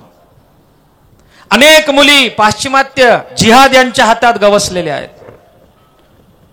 ती जाते आणि फ्रीजमध्ये बंद होऊन वापस येते, तुकडे तुकडे होऊन ती फ्रीजमध्ये वापस येते. आपल्याला माहित आहे लव जिहादच्या प्रकरणामध्ये मुली फसतात. शिकलेली, उच्च विद्या विभूषित, PhD झालेली मुलगी पंक्चरवाल्यासोबत, भंगारवाल्यासोबत, आणि तिला इकडे डॉक्टर नवरा आलेला असतो पाहायला, येत नाही. त्या पंक्चरवालाच म्हणतो, तो भंगारवालाच म्हणतो. ही परिस्थिती मायबापांनो तुम्हाला खटकत जरी असेल तरी तुम्हाला ऐकून घ्यावी लागेल. अत्यंत भयानक परिस्थिती आहे. अशा अनेक मुलींना आपल्या धर्मात परत आणण्यासाठी छोटासा प्रयत्न मी देखील करत असतो. अनेक मुलींच्या पाया पडून समजून सांगत असतो, बाई तुझे मायबाप तुझं वाईट चिंतणार नाहीत. कोण्या मायबापाला असं वाटतं की माझ्या मुलीनं भंगारवाल्यासोबत जावं, भिकाऱ्याच्या घरात जावं, पण नाही, मुली ऐकायला तयार नसतात. ही परिस्थिती आहे. अशा विकृतीपासून परावृत्त करण्याचं काम जर सनातन धर्मसेवा समिती करत असेल तर मी सांगतो एवढं पुण्यप्रद गोष्ट या जगामध्ये दुसरी कोणती घडणार नाही. आणि सगळ्यात महत्वाची गोष्ट, मी असं ऐकलंय तुमच्या आंध्र प्रदेशामध्ये किंवा तेलंगणामध्ये व्यसनांचं प्रमाण भरपूर आहे. आणि व्यसनांपासून दूर राहण्यासाठी विशेषतः तरुण पिढीला व्यसनाधीन होण्यासाठी इथले काही समाज धुरीण टपलेले आहेत. आणि म्हणून जर सनातन धर्मसेवा समिती व्यसनमुक्तीचा कार्यक्रम घेत असेल तर ते किती आदरणीय, वंदनीय, अनुकरणीय, प्रशंसनीय गोष्ट आहे. अभिनंदनीय तर आहेच. महाराजाच्या कार्याला अभिनंदन म्हणण्या इतका मी मोठा नाही, परंतु ते प्रशंसनीय आहे, ते अनुकरणीय आहे आपल्या सर्वांना. कारण आपल्याला ऐकायला खूप चांगलं वाटतं, वाचायलाही बरं वाटतं, पण अनुकरण करा म्हणलं की आपल्याला थोडं काळजीत धस करतं जीव. म्हणून अनुकरणशीलता माणसाच्या अंगी असली पाहिजे. किंवा कर्म महत्वाचे आहेत, परंतु त्या कर्माचं आचरणामध्ये रूपांतर झालं पाहिजे. आणि आचरण शून्य असेल तर तुमचं कर्तृत्व कितीही मोठं असेल, तुमचं नेतृत्व कितीही मोठं असेल, तुमची ती आचरण शुद्धता शून्यच होऊन जाते. महाराजांनी आदरणीय महाराजांच्या संकल्प आणि मार्गदर्शनानुसार एकादशी किंवा महिन्यातून मला वाटतं आपण ग्राम स्वच्छतेचा अभियान घेतो. राष्ट्रसंत तुकडोजी महाराजांनी ग्राम स्वच्छतेचा फार मोठा कित्ता आपल्या देशामध्ये घालून दिलेला आहे. जे गाव करील ते दुसरं कोणीच करू शकत नाही. आणि मला इथं आल्यानंतर आमच्या पवार सरांनी मला सांगितलं की महाराजांनी असा संकल्प केलेला आहे की गावातला पैसा गावात राहायला पाहिजे. किती मोठी गोष्ट आहे. तर गाव सदन होईल. आणि गावातला पैसा गावाच्या बाहेर जात असेल तर गावचा माणूस हा कर्मदरिद्री होईल, तो ऋणामध्ये राहील. आणि म्हणून ते न राहता महाराजांनी सांगितलेला सत्संग आपल्या डोळ्यासमोर ठेवला पाहिजे. ही जनजागृती करण्यासाठी हे संत मंडळी आपल्या दारासमोर येतात. अनेक विनाकारण गोष्टीवर खर्च केला जातो. तो खर्च आपण टाळून ठराविक काळानंतर हा खर्च आपण आपल्या गावामध्येच केला तर किती चांगलं होईल. अजून एका गोष्टीचं मी लक्ष वेधतो. आपण सर्वांनी विनाकारण या पृथ्वीवरला एका नको त्या गोष्टीचा भार टाकत आहोत. कारण आता आपल्याच देशाची संख्या जगामध्ये पहिली झालेली आहे. 125 करोड का देश मोदी 2014ला सांगत होते, परंतु आता 150 करोडच्या वर आपला देश झालेला आहे.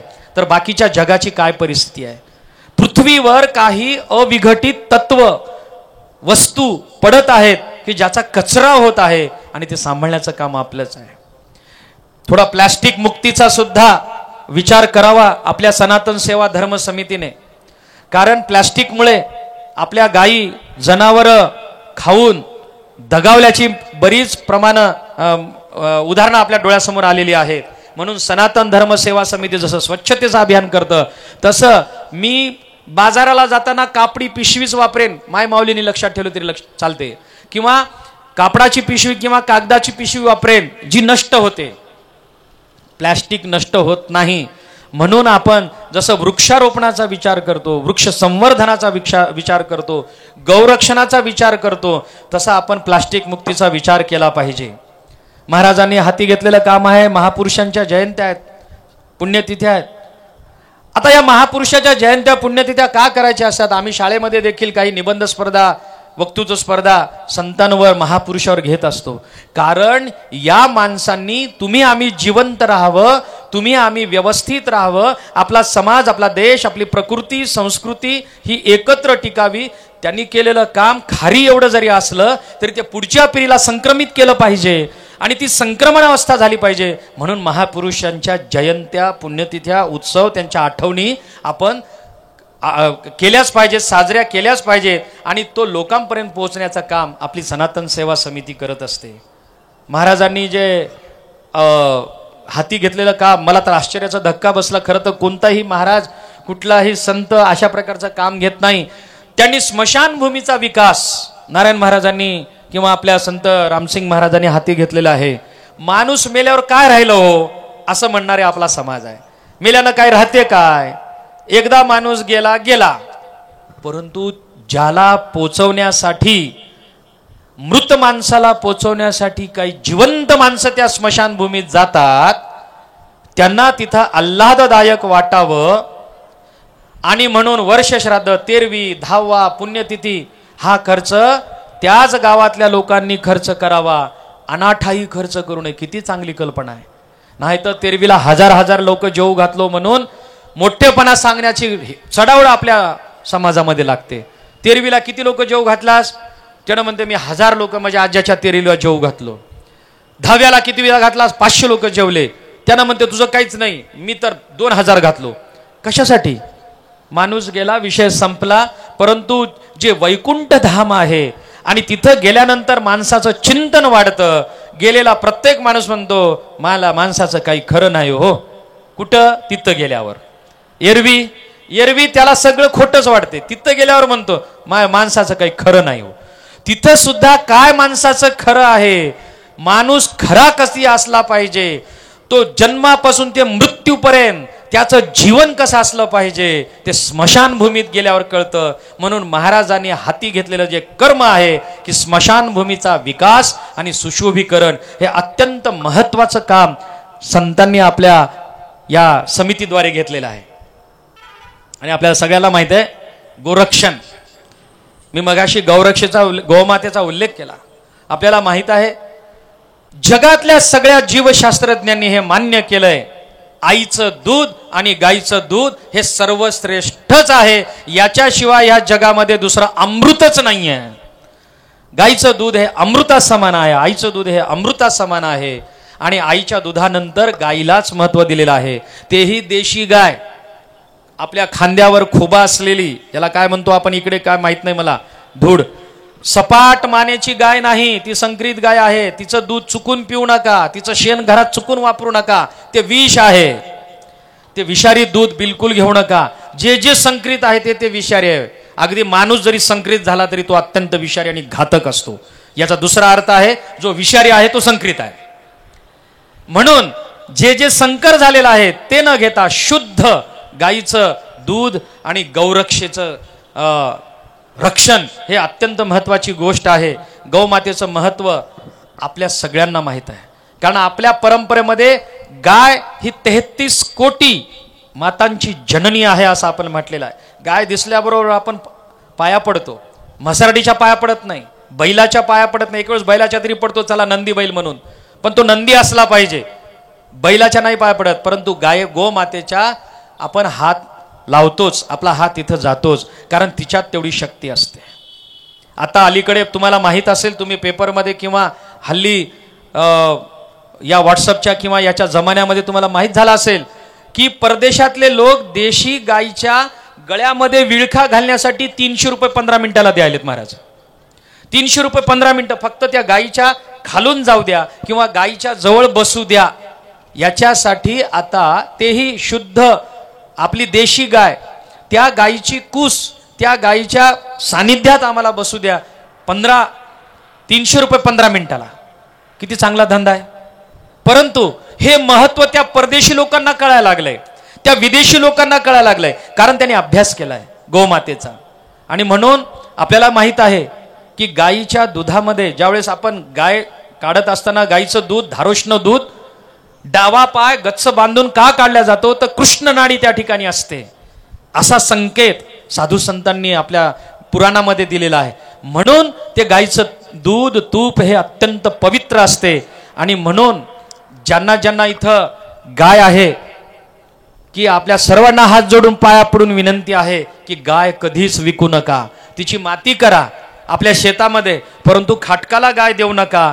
कारण गाय वाचवा, देश वाचवा हा आपला मूलमंत्र आपल्या सध्या झालेला आहे. मित्रांनो, महाराजांनी जे काम हाती घेतलेलं आहे त्याच्यातला सर्वात महत्वाचा मुद्दा आहे धर्मांतराचा. आज आपल्या देशामध्ये साधारणतः 700 वर्ष यवनांनी राज्य केलं, 250 वर्ष इंग्रजांनी राज्य केलं, पोर्तुगीज, डच, फ्रेंच यांनी तर इकडे गोव्यामध्ये सारख्या बारक्या बारक्या अनेक संस्था सत्तांनी राज्य केलं आणि आपले धर्म इथं सोडून निघून गेले. हे असलेले दिसलेले आपल्या धर्माच्या बाजूचे गोलटोपीवाले हे दुसरे तिसरे कोणी नाहीत. हे कधीतरी कोण्यातरी काळामध्ये आपल्या जातीतून, आपल्या धर्मातून त्यांनी धर्मांतर केलेलं आहे. जे भीतीनं केलंय ते तिकडे गेलेत, जे शक्तीने राहिले ते इथं बसलेले सगळे, तुम्ही आम्ही सगळेजण. आम्ही आमच्या शक्तीच्या बलबुत्यावर आम्ही तर राहिलो, परंतु भिवून घाबरून ज्यांनी धर्म सोडला ते आज दुसरीकडे आहेत. म्हणून आपला धर्म जगाच्या पाठीवर हा शककर्ता, राज्यकर्ता होऊ शकतो. हिंदू धर्मातून इतर धर्मात गेलेले जे लोक आहेत त्यांना वापस आणण्याचं काम आपण या समितीमार्फत करत आहोत. आणि वापस आणण्याची परंपरा जर या देशामध्ये कोणी निर्माण केली असेल तर राजा शिवछत्रपतींनी निर्माण केलेली आहे. काय केलं होतं त्यांनी? त्यांचा अत्यंत विश्वासू, शहाजी राजापासूनचा असलेला विश्वासू सरदार नेतोजी पालकर, अफगाणिस्तानमध्ये जाऊन त्यांनी मुस्लिम झाला होता. त्याचं नाव कुली खान ठेवण्यात आलं होतं. त्याला बंदी करण्यात आलं होतं. अत्यंत हिकमतीनं तो अफगाणिस्तानातून पळून आला आणि आता आमच्या नांदेड जिल्ह्यातल्या तामसा या गावी शेवटचा देह ठेवला. तिथं समाधी आहे, हदगाव तालुक्यामध्ये तामसा या गावी. तिथपर्यंत त्याचा प्रवास नेतोजी पालकरांचा. आणि आम्ही शिकवलंय की कुली खान झालेला परत त्याला शिवाजी महाराजांनी आपली स्वतःची मुलगी देऊन धर्मांतर करून घेतलं आणि हिंदू करून घेतलं. परावर्तनाची म्हणजे परत आपल्या धर्मात आणण्याची परंपरा छत्रपती शिवरायांनी इथेच सांगितली. म्हणून छत्रपती शिवाजी महाराज आपल्या सगळ्यांसाठी श्रेष्ठ का ठरतात?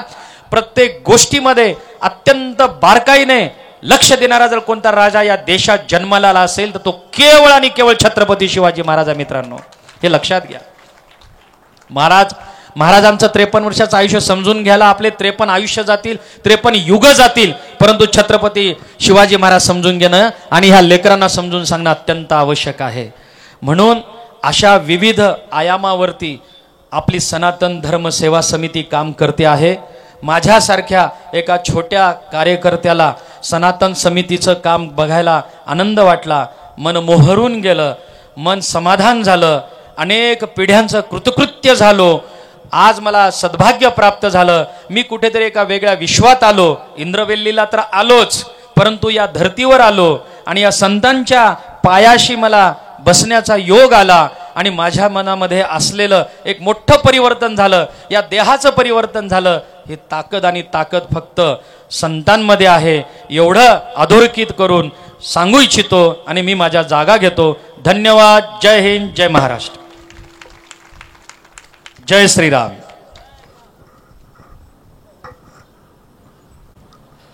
సనాతన ధర్మ సేవా సమితి ఇంద్రవెల్లి कार्यकर्ता बंधुవులకు, माता भगिनी सभी को मेरा प्रणाम. पूज्य राम सिंह महाराज जी, पूज्य नारायण महाराज जी, सभी संत लोगों को भी मेरा प्रणाम. अभी आए हुए हमारे धर्म के रक्षक, देश के रक्षक अच्छे विषय से अपन को मार्गदर्शन किया है. तो अभी महाराज जी का मार्गदर्शन लेके हम सब देख रहे हैं. पूज्य नारायण महाराज जी का मार्गदर्शन वे भी अपने को करेंगे. तो मार्गदर्शन के पहले मैं कुछ बात करने का नहीं है. अभी दो विषय है. ये पहली वार्षिकोत्सव अपन मना रहे इंद्रवेली में सनातन धर्म सेवा समिति का. तो गए साल में भी मैं आया था एक कार्यक्रम में. बहुत सारे अलग अलग कार्यक्रम लिए, हम सफल किए हैं. आगे बढ़ के हुए जो अपना समाज का रक्षण, देश का रक्षण, धर्म का रक्षण के लिए, सामाजिक का रक्षण के लिए हम सब सेवा समिति के ओर से हम और भी समय देके आगे बढ़ना है. जो ने संत लोगों ने अपने को मार्गदर्शन दे रहे हमारे समाज का कल्याण के लिए, वो काम में हम सब लगे हुए निरंतर काम करने का अवश्य है. ये हम सब हमको संत लोगों ने रास्ता दिखा रहा है. हम सब करेंगे, आगे बढ़ेंगे. धर्म के लिए, देश के लिए हम आगे बढ़ेंगे. थोड़ा इसके लिए समय देना पड़ेगा सभी लोग. हमको तो परिवार है, सब लोगों को परिवार के लिए भी समय देना है, समाज के लिए भी समय देना है. तो ये सफल होएगा. संतों का जो रास्ता है वो अपन समय देने से वो काम आगे बढ़ेगा. हम सब समय देंगे, हम सब एक होंगे, इकट्ठा होंगे. हम सब हिंदू हैं, हम सब भारतवासी हैं, तो हम सब एक होना है. ये संतों का वाणी है. ऐसा एक अच्छा तेलुगु में एक गाना है. मैं वो वैयक्तिक गीत है, वो गीत गाने के बाद महाराज जी का वाणी हम सुनाएंगे. सबको मेरा और एक बार प्रणाम.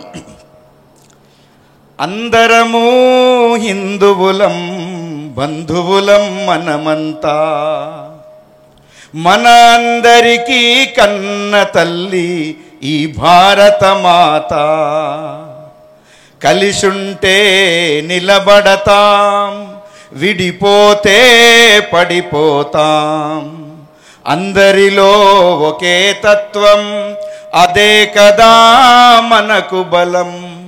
అందరము హిందువులం, బంధువులం మనమంతా. మన అందరికీ కన్న తల్లి ఈ భారత మాత. పూచే పువ్వుకు కులముందా, వీచే గాలికి కులముందా. అమ్మ తెలుగు కొద్ది మందికి రావచ్చు, కొద్ది మందికి రాకపోవచ్చు. పాటను బాగా అర్థం చేసుకునే ప్రయత్నం చేయండి దయచేసి. పూచే పువ్వుకు కులముందా, వీచే గాలికి కులముందా. పారే నీటికి కులముందా, పండే చేనుకు కులముందా, హిందూ ధర్మం అందరిది అంటరాదనుట నేరమది. ధర్మగంగలో స్నానం చేద్దాం, మనసున మలినం కడిగేద్దాం. అందరము హిందువులం, బంధువులం మనమంతా. మన అందరికీ కన్న తల్లి ఈ భారత మాత. రాముడు కృష్ణుడు శివుడు దుర్గా, బుద్ధుడు హరి అన్న అకాలుడు. మతాలు ఎన్నో ఉన్నాయి, మానవత్వమును చాటాయి. పరమత పీడను నిరసిద్దాం, దేశద్రోహమని కదిలొద్దాం. కలిసొచ్చిన మన సోదరులా చేరదీయగా కదిలొద్దాం. అందరము హిందువులం, బంధువులం మనమంతా. మన అందరికీ కన్న తల్లి ఈ భారత మాత. హరిజన గిరిజన బంధువులు, వనవాసులు మన సోదరులు. హరిజన గిరిజన బంధువులు, వనవాసులు మన సోదరులు. కొండ కోనలు వాగు వంకలు, ప్రకృతికి అవి అందాలు. ఎక్కడ పుట్టిన ఏడ పెరిగిన తల్లి కోసమే ఈ తపన. అందరి కొరకు కేశవుడు ఆచరించే మన మాధవుడు. అందరము హిందువులం, బంధువులం మనమంతా. మన అందరికీ కన్న తల్లి ఈ భారత మాత. కలిసుంటే నిలబడతాం, విడిపోతే పడిపోతాం. అందరిలో ఒకే తత్వం, అదే కదా మనకు బలం. అందరము హిందువులం, బంధువులం మనమంతా. బంధువులం మనమంతా. భారత్ మాతా की, और जोर से थोड़ा, भारत माता की, सनातन धर्म की जय श्री राम. धन्यवाद.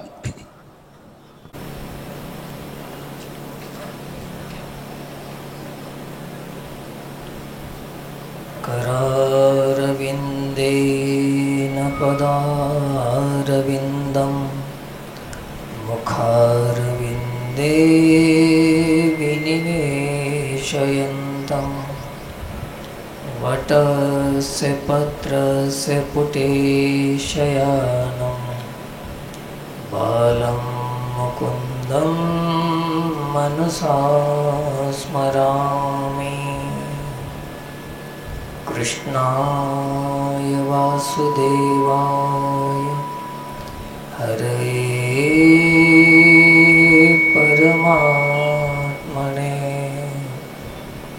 प्रणतक्लेशनाशाय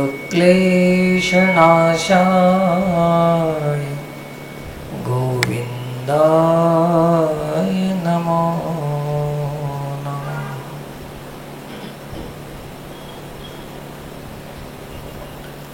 पवित्र स्थल भगवान श्री राधाकृष्ण मंदिर अशा या पवित्र प्रांगणामध्ये सनातन धर्म सेवा समिती वार्षिकोत्सव कार्यक्रमाचं आयोजन केलेलं असून या कार्यक्रमामध्ये आपलं सर्वांचं स्वागत आहे. विषय प्रवेश करण्यापूर्वी श्री गुरुचं स्मरण वंदन करून ज्यांच्या आश्रयाला आपण हा कार्यक्रम घेतलेला आहे, श्री राधाकृष्ण अशा युगलचरणी साष्टांग दंडवत प्रणाम करून मंचस्थ समस्त संत मंडळी आणि आमच्या आदरणीय आतापर्यंत ज्यांनी आपणाला आपल्या सुश्राव्य वाणीतून मार्गदर्शनपर भाषण दिलेले आहे अशा आदरणीय वक्त्यांनाही माझा प्रणाम आहे.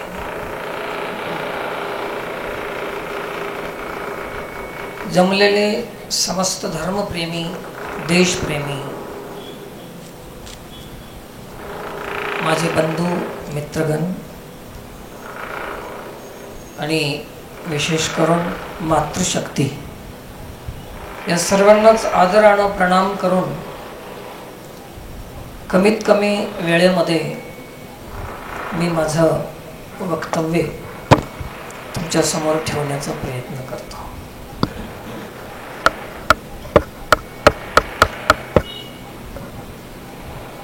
आता हे वार्षिकोत्सव कार्यक्रम आहे, म्हणजे सनातन धर्म सेवा समितीची संकल्पना सुरुवात करून 1 वर्ष पूर्ण झालेलं आहे. अर्थात आता तर सनातन धर्म आमची समिती आता रांगायला सुरुवात केलेली आहे. 1 वर्षामध्ये काय काम करणार? अजून तर तिचं वय झालंच नाही. भगवान कृष्णानेही रांगत असताना चरित्र निर्माण केलं होतं. एदशे चरित्र केले नारायणे, रांगता गोधने राखीत आहे. मला वाटते की रांगाईच्या दशेमध्येच तरी एवढं काम आमची समिती करू शकते, तरी उत्तरोत्तर तिचं वय जर वाढत जाईल आणि हे तरुण होईल तेव्हा या समितीचं कार्य अजून खूप काही पाहायला मिळेल आपल्याला, अशी ही सेवा समितीला वंदन करतो. आतापर्यंत आपण आदरणीय जे वक्ते आहेत, त्यांचं नाव माझ्या लक्षात नाही, दंडवते, आदरणीय दंडवते यांनी आपल्यासमोर खूप सुंदर असं वक्तव्य दिलेलं आहे. अनेक विषयावर त्यांनी प्रकाश टाकलेला आहे, जे आपल्या धर्म संरक्षणासाठी ज्या आवश्यक तत्व आहेत, गोष्टी आहेत, अशा प्रत्येक गोष्टीवर त्यांनी प्रकाश टाकून आपल्याला मार्गदर्शन केलं. त्याच्यामध्ये गोमातेचंही त्यांनी महत्त्व आपल्याला सांगितलेलं आहे. देशात येणाऱ्या अडचणी, धर्मावर येणारे संकट, समाजात होणाऱ्या दुर्घटना इत्यादी अनेक विषयावर सुंदर अशी चर्चा आपण श्रवण केलेली आहे. पुन्हा पुन्हा पुनरुक्ती, दोष पत्करून सांगण्याची आवश्यकता नाही. खूप सुंदर. तर गायीचं महत्त्व आपण जे पाहतो, फक्त 1 मिनिटामध्ये मी तुम्हाला सांगतो की गायीला एवढं महत्त्व कशामुळे आलं आणि खरंच महत्त्व आहे का गोमातेचं. विचार करून पाहिलं तर असं लक्षात आलं, सगळी संत मंडळी, भक्त मंडळी, महापुरुष कृष्णाची सेवा करतात. कोणाची?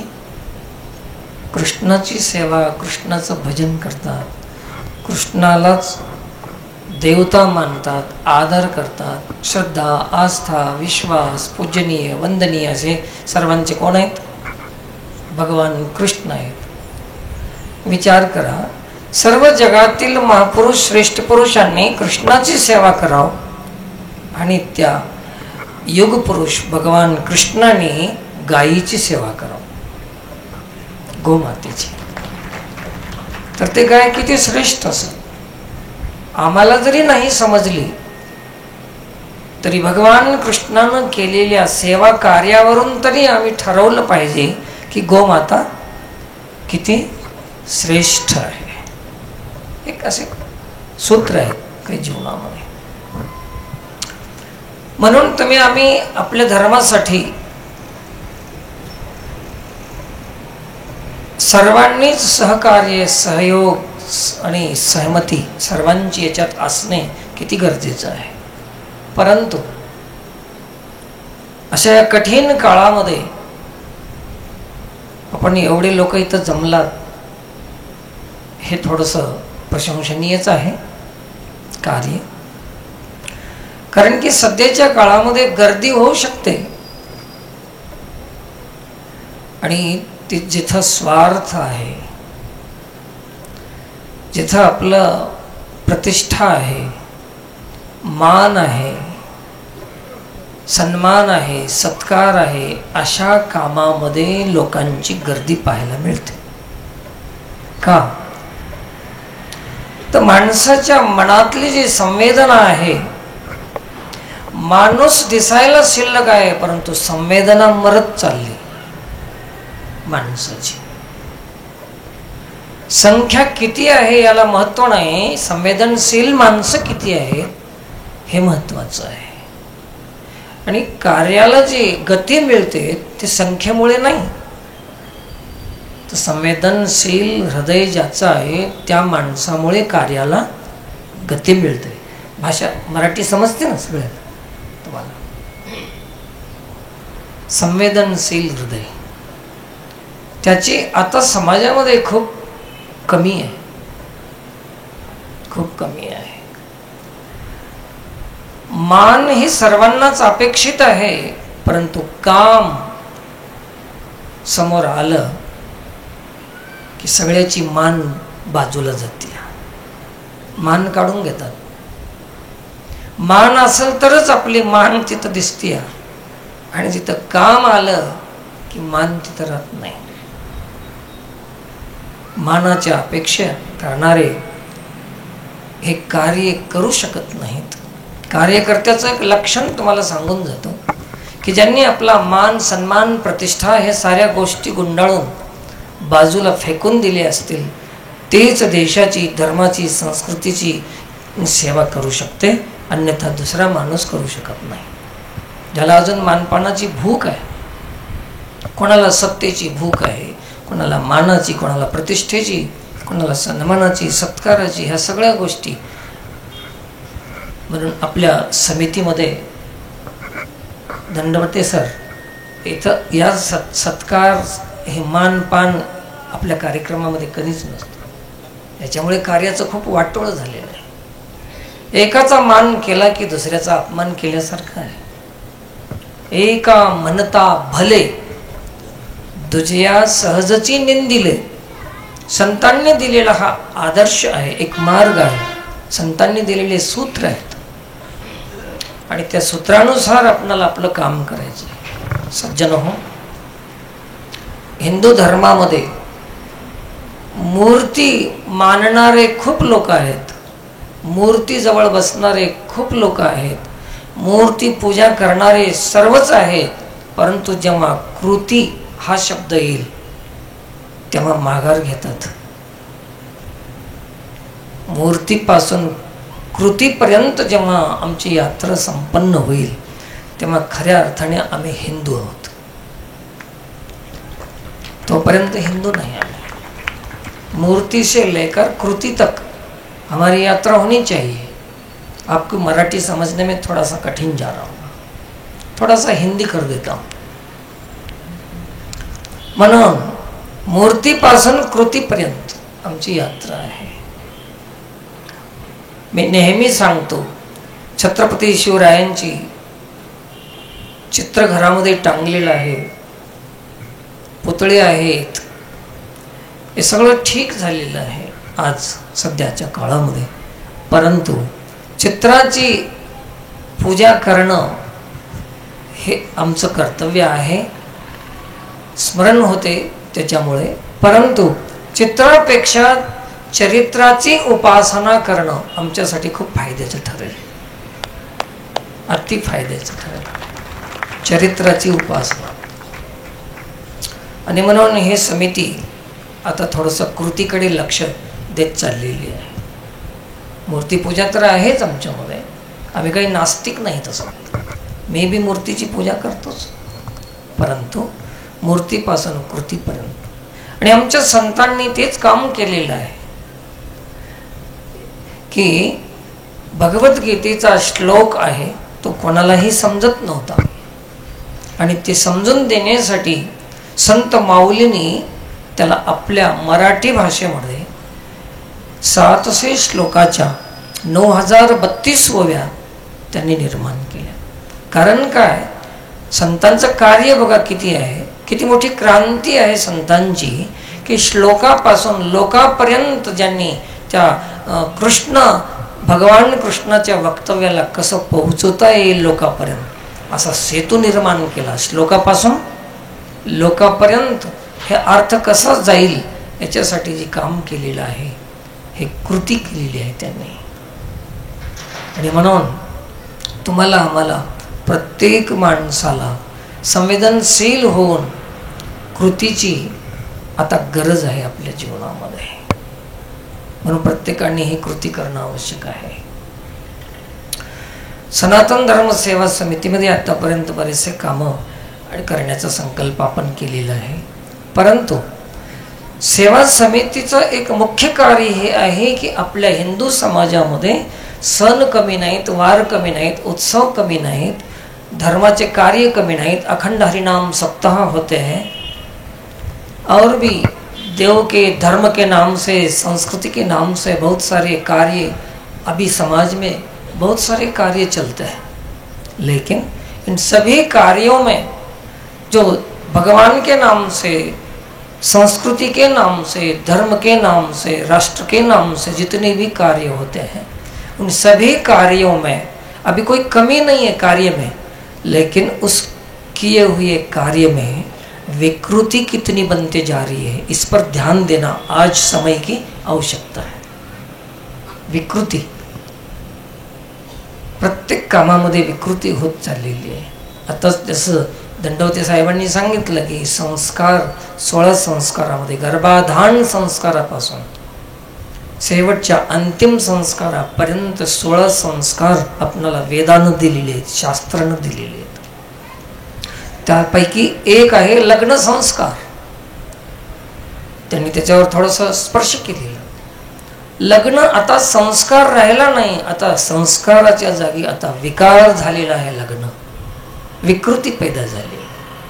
म्हणून समिती मित्रांना माझी विनंती आहे की कार्यक्रमापेक्षा कार्यक्रमामध्ये विकृती किती वाढत चालली, याला कसं कमी करता येईल हे महत्त्वाचं आहे. आता नाही, मी नेहमी सांगतो की आपण कार्यावर ध्यान जास्त देतो, पण त्यात होत असणाऱ्या विकृतीवर अजून कोणी ध्यान देत नाही. सध्या सगळ्यात मोठी विकृती कशात आली असेल तर गणेशोत्सव कार्यक्रमामध्ये आलेली आहे. तरी आपल्या इथं बराचसा फरक पडलेला आहे. जिथं 10 गणेशोत्सव होत होते, गणपती बसवले जात होते, तिथं आता 5 वर आलेत, कुठं 5 असतील तर 3 वर आलेत. हळूहळू कमी होत चाललेलं आहे. जे नको ते खर्च करणं, गणपतीचं नाव सध्या पुढे करून प्रत्येक माणसाला असंच वाटायलंय की जर पैसा कमवायचा असेल, व्यवसाय करायचा असेल, धंदा करायचा असेल तर सोपं काय झालंय हो, सगळ्यात सोपं झालंय महाराज होणं. व्यवसायात सगळ्यात मोठी सवलत कशात आहे, काय होण्यात? महाराज होण्या इतकी सोपी सोय आता कमाईची दुसरी आता राहिली नाही. तुम्हाला माहित आहे की बोलून बोलून काय बोलणार आहे, मला तर बोलणंच आहे. आता काय करणार काय आता, आहे की नाही? सगळ्यात सोपी सोय, सुलभ कमाईची सोय असेल तर ते महाराज की आहे. याच्यापेक्षा पलीकडे दुसरी अजून कोणतीच सोय नाही. म्हणून कोणी अखंड हरिनाम सप्ताहाचं माध्यम बनवाले, पैसा जमा करायचा असेल तर काय करावं, यज्ञ करावं. कोणी माध्यम यज्ञाला घेते, कोणी कथेला घेते, कोणी सप्ताहाला घेते, कोणी देवाला घेते. आणि सगळ्यात मोठं पैसा जमा करायचं जर आता सोय असेल तर गणेशोत्सव. पैसा जमा करायचा, गरीब लोकांवर अन्याय करायचा, दंड दिल्यासारखं त्याला दंड आहे. ज्याची परिस्थिती नाही त्याच्याकडूनही वसूल केले जातात पैसे. किती मनाला त्रास होत असेल त्याच्या, आणि ते पैसे विनाकारण निरुपयोगी कामामध्ये ज्याचा काहीच अर्थ नाही अशा खाण्यापिण्यामध्ये उधळा करतात, DJ लावण्यामध्ये उधळा करतात. समिती मित्रांना माझी विनंती आहे, तुम्ही तुम्ही आपल्या देशाला, आपल्याच हिंदू समाजाला न्याय देणार की अन्याय? आपण काय देत चाललो होतो? जर तुम्ही न्याय देऊ शकत नाही तर समिती आपण हिंदू म्हणून घेण्याच्या लायकीचे नाही आपण. आणि एक महत्त्वाची गोष्ट सांगतो, हिंदू घराण्यात जन्माला म्हणून हिंदू नाही. जन्मानं हिंदू कोणीच होत नाही, कर्मानंच हिंदू व्हावं लागेल त्याला. हिंदू संस्कृतीचं पालन केलं तरच ते हिंदू होऊ शकते. तरुण मित्रांनो, एक बार थोडंसं एकांतामध्ये बसून आत्मचिंतन करा की माझ्यापासून अन्याय कुठं कुठं होत चाललेला आहे. समाजावर, देवाच्या नावानं मी काय काय करत चाललो, धर्माच्या नावानं माझी कुठे विकृती होत चाललेली आहे, याच्यावर लक्ष देणं आता गरज आहे. कोणी कशात माध्यम बनवून त्याला आपला लुटारूपणा समाजामध्ये वाढत चाललेला आहे. आज कुठून कुठवर गेले. हुंड्याची जी काही गोष्ट आहे, हुंडाबळी, हुंड्याचा त्रास. मी नेहमी सांगत असतो मित्रांना की लग्न झाल्यानंतर जेव्हा ती मुलगी माहेरी जाऊन परत येते तेव्हा पुन्हा तिच्या हाताकडे पाहतात हे भिकारी. काय आणली, अजून काय आणली का? जन्मभर तिनं आणतच राहू. मला सांगायचं आहे की हिंदू धर्म अधिकारी आहे की भिकारी आहे? ज्या संतांनी आम्हाला अधिकारी बनवलं होतं, परंतु काय माहीत कोणाची दृष्ट लागली की हिंदू समाज भिकारी होत चालला. लग्नामध्ये भीक मागायची, सप्त्यामध्ये भीक मागा, गणपती बसवा भीक मागा, रस्त्यावर गाड्या उभं करू आमचे युवक भीक मागतात. अरे धर्म कधी भिकारी बनवते का? धर्म अधिकारी बनवते, त्याचं नाव धर्म आहे. आणि म्हणून खूप खूप कनिष्ठ परिस्थिती होत चाललेली आहे. सांगा कुठून काय करायचं, किती अन्याय होत चाललेला आहे. तर ते हातात काय आणली हे पाहतात मुलीकडे. मुलगी माहेरी जाऊन आली तर काय पाहतात, माझ्यासाठी काय आणली. हे तुम्ही समितीच्या मित्रांना तरी जरा हे समजून घ्या. हे कार्य ती जाऊन आल्यानंतर ती काय आणली याच्यापेक्षा ती काय काय आपल्यासाठी सोडून आली हे पाहिलं तर काय बिघडते का? काय होईल तुम्हाला? तर हे न्याय द्या. आपण प्रत्येकाला न्याय देणं हेच आपलं धर्म आहे. शिक्षण क्षेत्रामध्ये न्याय मिळत नाही, संसार क्षेत्रामध्ये न्याय मिळत नाही, परमार्थ क्षेत्रामध्ये न्याय मिळत नाही. अरे न्याय राहिलाच कुठं आता? सगळं जिकडे पाहिजे तिकडं अन्यायच अन्याय. आणि मग अन्याय करणारा माणूस हिंदू अनुयायी कसा होऊ शकतो? हिंदू म्हणून घेण्याचा अधिकार का आहे त्याला? एक शब्द आहे अधिकार. अधिकार शब्दाचा अर्थ आहे अधिकार. आणि नंतर मग तुला त्या धर्मामध्ये अधिकार आहे. आणि अधिकार जर त्याला करणं होत नसेल, कृतीपर्यंत जर आपली यात्रा संपन्न होत नसेल, तर अधिकार शब्दातला पहिला अ अक्षर काढून टाका. अधिकार शब्दातला पहिला अ काढून टाका. काय होईल? धिक्कार आहे त्याच्या जगण्याला. जगद्गुरु तुकोबराय सांगतात की दास्य करू तुझे अनेका मागो खावया, धिक्क झाले जिने माझे पंढरी राया. हात पसरी त्याचे धिक्क जिने. मग ते नवरदेव राहो, महाराज राहो, पोतराज राहो, हात पसरी त्याचे धिक्क जिने. कोण सांगितलंय?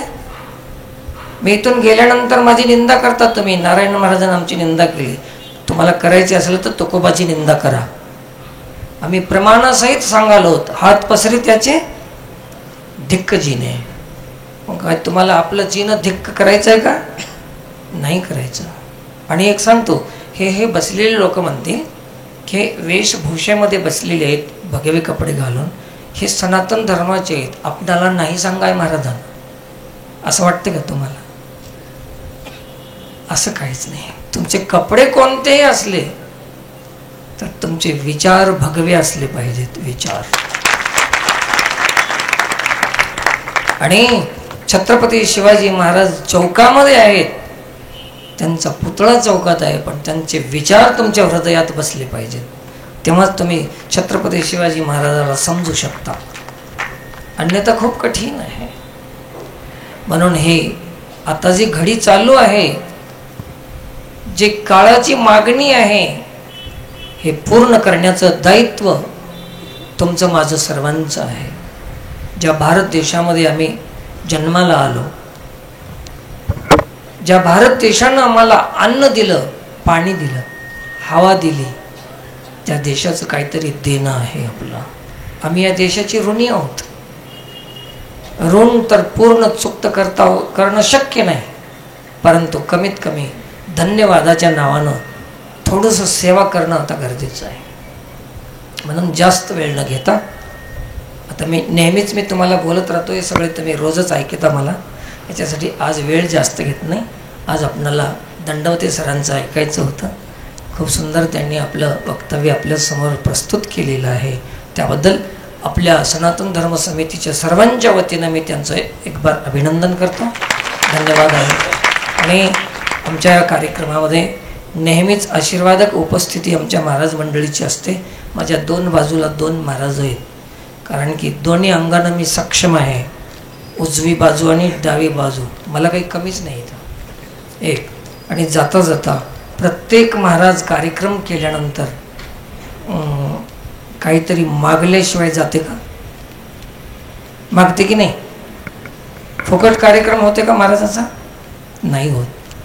कुछ तो वो देना पड़ेगा ना महाराज लोगों को, दक्षिणा. रिकाम्या हातानं कोणी येऊ नये.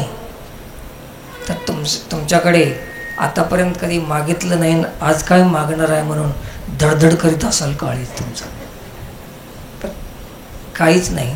एकच तुम्हाला सांगतो समितीच्या लोकांना आणि हे बंधूंना मित्रांना की बाबा, आमच्या या परंपरेमध्ये 3 सजावत देश को सती संत और शूर, 3 लजावत देश को कपटी कायर क्रूर.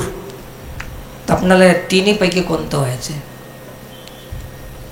एक मागणी आहे तुम्हाला. ज्या आमच्या पूर्वजांनी आमच्यापर्यंत धर्म सुरक्षित ठेवण्यासाठी आपला प्राण गमावला, समर्पण केलं, प्राणाची आहुती दिली, धर्मासाठी प्राण दिला. तर तुम्ही एक काम करा, प्राण देण्याची आज गरज नाही तुम्हाला, पण कमीत कमी ज्या ज्या वेळेस हे कार्य करण्याची वेळ येईल तेव्हा एखादा तास वेळ तरी द्या, एवढं तरी द्या. जेव्हा मी तुम्हाला आवाहन करण्यात येईल तर समस्त हिंदू बांधवांनी त्या कामामध्ये आपली उपस्थिती देऊन काम कसं सफल होईल याची काळजी आपण सर्वांनी घेतली पाहिजे. तर काय द्याल तुम्ही आजच्या कार्यक्रमाचा दक्षिणा? वेळ देत जा तुम्ही. माणसं म्हणतात की महाराज आमच्याकडे वेळ नाही. तुमच्याकडे स्वार्थासाठी वेळ आहे, लग्नासाठी वेळ आहे, बँकेला जायला वेळ आहे, भांडणं करायला पंचायतीला वेळ आहे, प्रत्येक कामाला वेळच वेळ मिळतो. आणि फक्त समाजसेवा, धर्म, देश असे नाव आले की वेळ. किती बेईमानी करू नये ना आपण. म्हणून तुम्ही फक्त काही देऊ नका, पण फक्त प्राण दिले ज्या धर्मासाठी, त्या धर्मासाठी आपणाला काय द्यायचं? आता फक्त वेळ द्यायचा आहे. हे सांगून आणि मी थोडंसं आमच्या माता भगिनींना इंद्रवेल्लीमध्ये जे काही तुम्हाला काम सोपवलेले आहेत, प्रत्येक गावामध्ये ग्राम विकासासाठी आणि समृद्धीसाठी जे काही आपण कामं सोपवलेली आहेत. आपल्या हिंदू समाजामध्ये मंदिरं खूप झालेत, पण मंदिराची सुरक्षा व्यवस्था नाही आणि मंदिर चालवण्यासाठी उत्पन्नाचं साधन कोण्याही मंदिराला नाही. त्यासाठी आपण छोटे छोटे उपक्रम राबवलेले. काही गावामध्ये 1 क्विंटलला 1 किलो धान्य माल द्यायचा, असे करोडो रुपये आता काही गावामध्ये झाले. गावातल्या गावात शासनाचा निधी म्हणून तोंड वाचून बघण्यापेक्षा लोकसहभागातून जे काम होते ते शासनाकडून कधीच झालेलं नाही. तुम्ही करा, स्वतः करा. आपला पुरुषार्थ काय आहे. म्हणून 1 रुपया भी तुमचा महत्त्वाचा आहे. शासन शासन म्हणत ज्या माणसाच्या जीवनामध्ये अनुशासन नाही ते शासनाच्या जीवावर जगते, आणि ज्या माणसाच्या जीवनामध्ये अनुशासन आलंय त्याला शासनाची एवढी गरज पडतच नाही. आणि शासन तुमच्याकडे येईल, तुम्ही शासनाकडे जायची गरज पडणार नाही.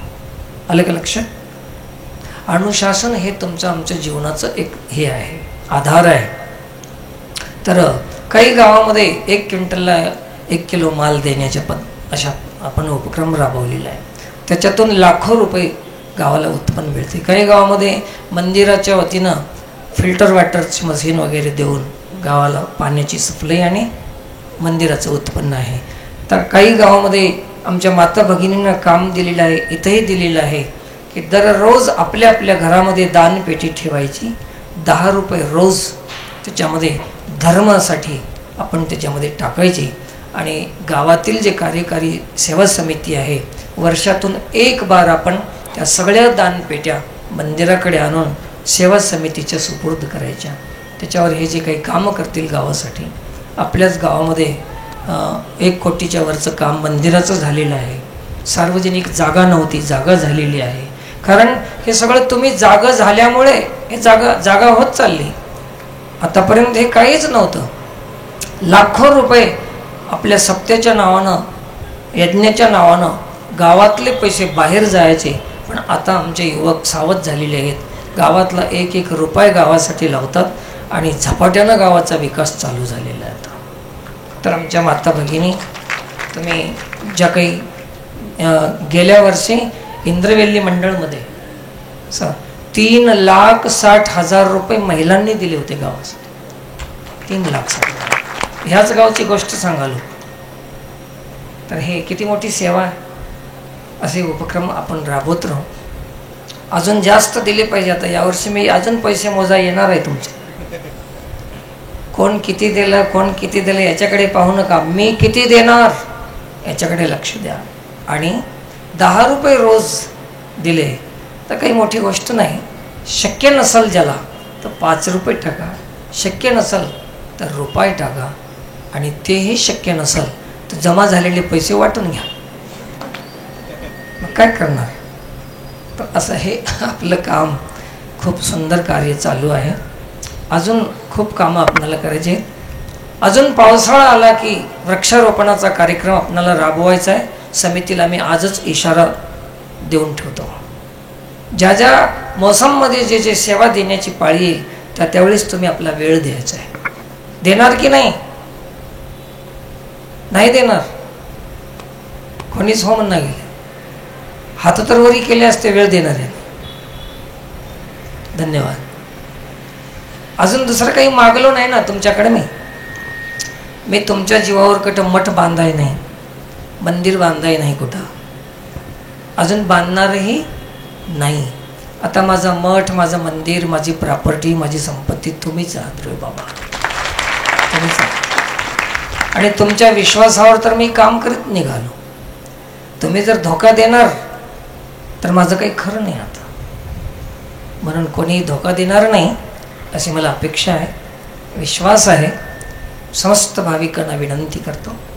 आणि ही झालेली सेवा सनातन धर्मसेवा समितीच्या चरणी समर्पित करून, सनातन शब्दाचा अर्थ आमच्या भगवद्गीतेने दिलेला आहे. अजून एक काही लोकांना असं वाटलं की महाराजांनी वेगळी एक काय पार्टी काढली. काय पार्टी नव्हे. सनातन शब्द भगवद्गीतेनं दिलेला आहे. ममैव अंशो जीवलोके जीवभूत सनातन मनःषष्ठाण्येन्द्रियाणि प्रकृतिस्थानि कर्षति. सनातन शब्द किसने दिया? भगवद्गीता ने दिया. ये कोई नया नहीं है. मग भगवद्गीतेनं दिलेला शब्द आहे. सनातन शब्दाचा अर्थ काय आहे की शाश्वत. परमात्म तत्व शाश्वत आहे आणि त्या शाश्वत परमात्म्याचे आम्ही अंश आहोत. म्हणून आम्ही कोण आहोत? सनातनी. सब कोई सनातनी है और सनातनी रहेंगे. जो सनातनी अपने आप को नहीं मानते वो भी सनातनी ही है, ईश्वर के ही तो अंश है। नहीं मानने वाले भी तो ईश्वर की अंश है, मानने वाले तो है ही। तो सभी सनातनी है। वो सनातन शब्द कोई नया नहीं है, ये भगवत गीता से आया हुआ शब्द है। कई बार भगवत गीता में सनातन शब्द को दोहराया है, तो ये सनातन शब्द कोई नया नहीं है, इसको भी समझना चाहिए। तर इसी शब्दों के साथ वाणी को विराम देता हूँ। झालेली सेवा भगवत चरणी समर्पित करून सेवेला पूर्णविराम। कोणीही उठायचं नाही, घाई करायचं नाही। आणि प्रसादाची व्यवस्था आहे ना, तर बाहेर गावाहून आले असतील, गावातून आलेले समस्त भाविकांना समितीच्या वतीनं आपल्या सर्वांना विनंती आहे की जाग्यावरूनच आपल्या सर्वांना प्रणाम करण्यात येईल आणि महाप्रसादाची व्यवस्था आहे, कोणीही प्रसाद घेतल्याशिवाय जाऊ नये अशी आपल्या सर्वांना विनंती करतो। आणि थोडंसं आता आभार प्रदर्शनाचा कार्यक्रम होईल, तसं तर ते ठेवायचं नव्हताच, तरी पण आपण हळूहळू त्याला मोडीत काढत जाऊ। आणि म्हणून खूप खूप धन्यवाद, आपण वेळातला वेळ काढला। आज कितीतरी लग्न आहेत, काहीतरी अडचणी आहेत, तरी पण तुम्ही आपली उपस्थिती दिली त्याबद्दल पुनश्च आपले सर्वांचे आभार मानतो आणि वाणीला विराम। पुंडलिक वरदे हरी विठ्ठल, श्री ज्ञानदेव तुकाराम, पंढरीनाथ भगवान की, गोपाल कृष्ण भगवान की जय, सद्गुरु भगवान जय, हनुमान जी महाराज जय। ओम नमः पार्वती पतये, हर हर महादेव।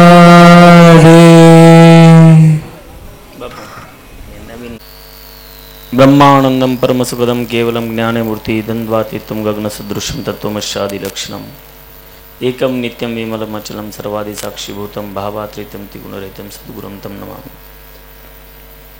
सर्वप्रथम व्यासपीठावर विराजमान आदरणीय महाराजांच्या चरणी नमन करून प्रमुख वक्ता यांना बी दंडवत आहे। उपस्थित सर्व मातृशक्ती पुरुष मंडळी, आताच बापूजीनं सांगितलं की आज खूप अडचणी आपल्या गावामध्ये, अनेक अडचणी आल्यात, तरी तुम्ही वेळातला वेळ काढून या ठिकाणी आपला अमूल्य वेळ दिला, त्याबद्दल सनातन धर्मसेवा समिती इंद्रवली मंडळ यांच्यातर्फे सर्वाला धन्यवाद आहे। आणि ह्या ठिकाणी आदरणीय महाराज आपल्याला वेळोवेळी मार्गदर्शन करतात। काय म्हणून महाराजाला आपण या ठिकाणी आभार व्यक्त करावं? महाराजांना आपल्यावर एवढे उपकार केले उपकार सांगू मी काय, बाप ना करी ऐसी माय। माईबापाचेही उपकार महाराजाच्या उपकारासमोर कमी आहे, म्हणून महाराजाचे एकच तुकोबरायचं वाक्य सांगतो आणि वाणीला विराम देतो। काय देऊ त्यासी व्हावे उत्तराई, ठेवी ताहा पायी जीव थोडा। आणि तसेच आपल्याच परिसराचं वैभव, आपल्या परिसराचं दैवत आदरणीय रामसिंगजी महाराज यांची पण उपस्थिती या ठिकाणी लाभलेली आहे। महाराजाला बी सनातन धर्म सेवा समिती इंद्रवली मंडळतर्फे कोटी कोटी धन्यवाद आहेत। महाराज असंच आपलं सहकार्य, आपला आशीर्वाद आमच्या सर्व सनातन धर्म सेवा समितीच्या पाठी राहो अशी आपल्या चरणी प्रार्थना करतो। आणि आजचे प्रमुख वक्ते सुरेशजी दंडवटे यांनी आपल्याला अमूल्य वेळ काढून ह्या ठिकाणी आपल्याला वेळ दिलेला आहे। त्यांना बी समस्त सनातन धर्म सेवा समिती इंद्रवली मंडळतर्फे धन्यवाद आहे। तसेच पोलीस प्रशासन असेल, आणि ह्या ठिकाणी अनेक सहकार्य केलेले आहे, सर्वांचे नाव घेणं शक्य नाही। अन्नदानाच्या मार्फत आर्थिक मदत करून ह्या ठिकाणी अनेक सेवा केलेली आहे, सर्वालाच धन्यवाद आहे। आणि विशेष महाराजांनी एक नवीन संकल्प केला, ते म्हणजे असा कोणता बी कार्यक्रम असो, समाजामध्ये काय होऊ लागला, आपण कार्यक्रम करतो, परंतु कार्यक्रम झाल्यानंतर त्या कार्यक्रमाचा हिशोब वगैरे राहतो, कार्यकर्ते द्यायला तयार असतात, तर गावकरी मंडळी उपस्थित राहत नाहीत। ज्या ठिकाणी गावकरी मंडळी उपस्थित आहेत तिथं कार्यकर्ते उपस्थित नाहीत, कुणाचं सांगड लागत नाही। म्हणून महाराजांना एक नवीन संकल्प केला, आपला जो सनातन धर्मातर्फे कोणताही कार्य होईल त्या कार्यक्रमाचा हिशोब मंचावरच देण्यात येईल। म्हणून आपल्या ह्या कार्यक्रमाची देणगी 1,21,000 रुपये देणगी झालेली आहे आणि खर्च 85,880 हे खर्च झालेला आहे। आणि जमा रक्कम 16,220 रुपये जमा रक्कम राहिलेली आहे। सर्व खर्च इकडल्या बाजूनं लिहून आहे, सर्व सांगता येणार नाही. कुणाला जर आवश्यकता असली तर कार्यक्रम नंतर झाल्यावर कोणी पाहू शकते. म्हणून आलेल्या सर्व भाविकेला पुनश्च एक बार धन्यवाद देतो, दंडवत करतो आणि वाणीला विराम देतो. कुंडली कवरदे हरी विठ्ठल.